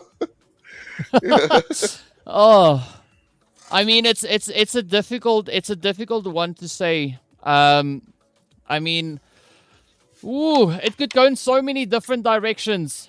I have to join Tony on that one. I'm a little bit lost at the moment. Like, you got me with a spotlight there, like like it's no one's business. Well, what I can say is from the moment, I saw them doing that heel strat all the way up until, their final winner chicken dinner, I did have faith in them. And I don't know. I just feel like they have a little bit of a fire in them that's not really being seen, but that's all right. That's all right. We can take a look at the overall match ranking so far right now. Of course. Of course. You know what, DK, I'm gonna let you break this down for us. Okay, alright, that I can do indeed. Of course, we see Cryptics, no surprise, sitting up in pole position. Absolutely runaway play. But a very contentious performance coming through here from 10x Africa. As we can see, only 15 points separating them from that pole position. ATL Magicians also. I mean, they've really dialed it in. And I gotta say, out of the plays that we've had so far, these top 5 teams, they are my hopefuls to make it through into the next season of Umzansi. Right? I'd love to see BBCX make it in, as well as the 4 Somalian boys, ATL Magicians, 10x, and Cryptics. But as an extra-sided bonus, I'll add in the Outsiders and Train to Frag, because they've been showing so much potential within their performances today. Yes, they didn't necessarily have the craziest plays across the 4 games, but there's so much potential that they've shown, and I'm really going to be looking at them through the remainder of this promotion relegation to see whether or not they'll be able to assert themselves even more so moving through on towards these overall standings. But of course, EXO Redefined showing that they are still in a position where, they can come in and kick the day off with an absolute bang. That winner chicken dinner we can see from them there looking absolutely glorious. But they've been having a little bit of a tough time with regards to finding enough eliminations to kind of balance that out with the amount of placement points that they've been able to secure. So there's a little bit of, a little bit of tweaking that can be brought in, but we can say that for almost all the teams here. But definitely love to see a little bit more focus on those eliminations coming through from the XO Redefined team. But on the second page, it is still also a little bit of a spread out approach. Yes, Cryptics sitting right at the top, but we got to take a look and see what the second page looks like to get a little bit of a perspective as to get, see where the teams are, what we could be expecting moving through the remainder of the day. And Zeus, Whitey Gaming, they've brought in some very valiant efforts here. But as we look a little bit further down, it just shows you how tough this is going up against the rest of the teams that we have in this lobby, right? It really makes for such a trying effort, and the teams are put to the test, but that is kind of the purpose of promotion relegation. Yes, and we've said before it could bring out the worst in a team or the best in the team. And this time around, unfortunately for teams like O3 Brothers, Rising YT Stars, Royal Demo X, Black Crystal, and Black Clover, they didn't necessarily thrive this time around. But that doesn't mean that they're bad teams, not even in the slightest, because they made it this far to begin with. it was very difficult, especially, when you have so many factors working against you, like time. You have the zone working against you. You have teams like Cryptics you working against you. There's just so many factors to consider when looking at these teams. So by no means necessary should anyone be underestimating these teams and their ability to be the best in the world. I think we should just keep a lookout for them, because they probably will be returning. When you're this talented, I don't think that you should quit. I think you should come back and do it again. Akbar, do you have any advice for those who do choose to come back again? I mean, definitely they will come back. Just keep doing what you're doing. Black Crystal, and Black Clover. It is very obviously will be feeling very disappointed with the performances. They're a team coming all the way from the Mzansi. They expect to perform a lot better than they currently have. On the leaderboard so far, you had more of the Nkonsi teams, about five of the Nkonsi teams, being in the top eight. You had only three of the Mzansi teams performing. And looking at the bottom half, you have just 14, 15, 16. Mzansi teams. So obviously they will be kicking themselves and going back to the drawing table to ask like what went wrong in their performances today. So yeah, they obviously are coming all the way from the top. They need to go back, address things. It's gonna be tough. They have to play in the country, so it's going to be very tough for them. It has to be that way. Someone has to lose. And unfortunately, for Black Crystal, Black Clover, Royal, Demo X, Rising YT Stars, or Three Brothers, unfortunately for them, it was them this time around. But I wanted to mention energy. I don't know if you guys noticed, but on the kill feed there was like, I'm pretty sure it was like the last map. The kill feed was just energy killed this person, energy killed this person, energy killed this person. I was like, okay, I see the potential, I see it. But let's take a look at the kill leaders, since we are paying so much attention to eliminations. I want to know who the kill leaders are. Of course, they'll probably be full of Cryptics members. Oh, there we go. Three of the members are Cryptics. Of course, first place is Lazy Boy from Cryptics. Total damage of 2,300. Oh, 2,039. Oh, wow, numbers. Elimination of 14. Average time of 16 minutes and 21 seconds. Then we have Venom from Cryptics with a total damage of 2,046. 13 eliminations, and average survival time of 12 seconds and 12 minutes and 34 seconds. Then we have Bum Bum from BBCX with a damage of 1,611. 12 eliminations, average survival time of 21 minutes 16 seconds. Then we have MGC Lynx from ACL Magicians with a damage of 2001. 10 eliminations, survival time of 20 minutes 51 seconds. And Marshall from Cryptics with a damage of 1,590. 9 eliminations, and average survival time of 15 minutes and 44 seconds. DK, what are your thoughts on these elimination leaders? It's not surprising to see that, and of course, take into consideration a lot of from what we see coming through from Lazy Boy, Venom, and Marshall. A lot of that was acquired in just the last match, right? 9 of those for Lazy Boy came in the last game. Venom found 6 of the 13, and of course, as we look over on towards Marshall, 4 of those came in from the last one. But it's great to see Bum Bum and Alt Magician's Lion in there as well. Really looking phenomenal to have such a contentious performance coming in. They've been showing their efforts through the across the entirety of today's 4 games. And I'm really excited to see what they're going to be bringing in the remaining days they still have to play in the promotion relegation. I mean, I know that Greedy for Kills and Horsey Sports are teams that do frag out constantly. So I'm excited to see them, like, hopefully. Okay, not that I'm biased or anything, but like, if they do make it to the finals, it would be very, very interesting to see Greedy for Kills, Horsey Sports, Navi Africa in the same lobby as Cryptics, just to see how it ends up. What how it would go. Akfire, do you have any expectations for team for Group A and B, which are playing tomorrow? I think that group. Those teams that are going to play tomorrow are going to be more evenly matched with this particular than this particular one, because we have a lot of guys that are very very strong with the way they play. There's active gaming, there's the boys from Citizens, who are going to put up like a really strong fight.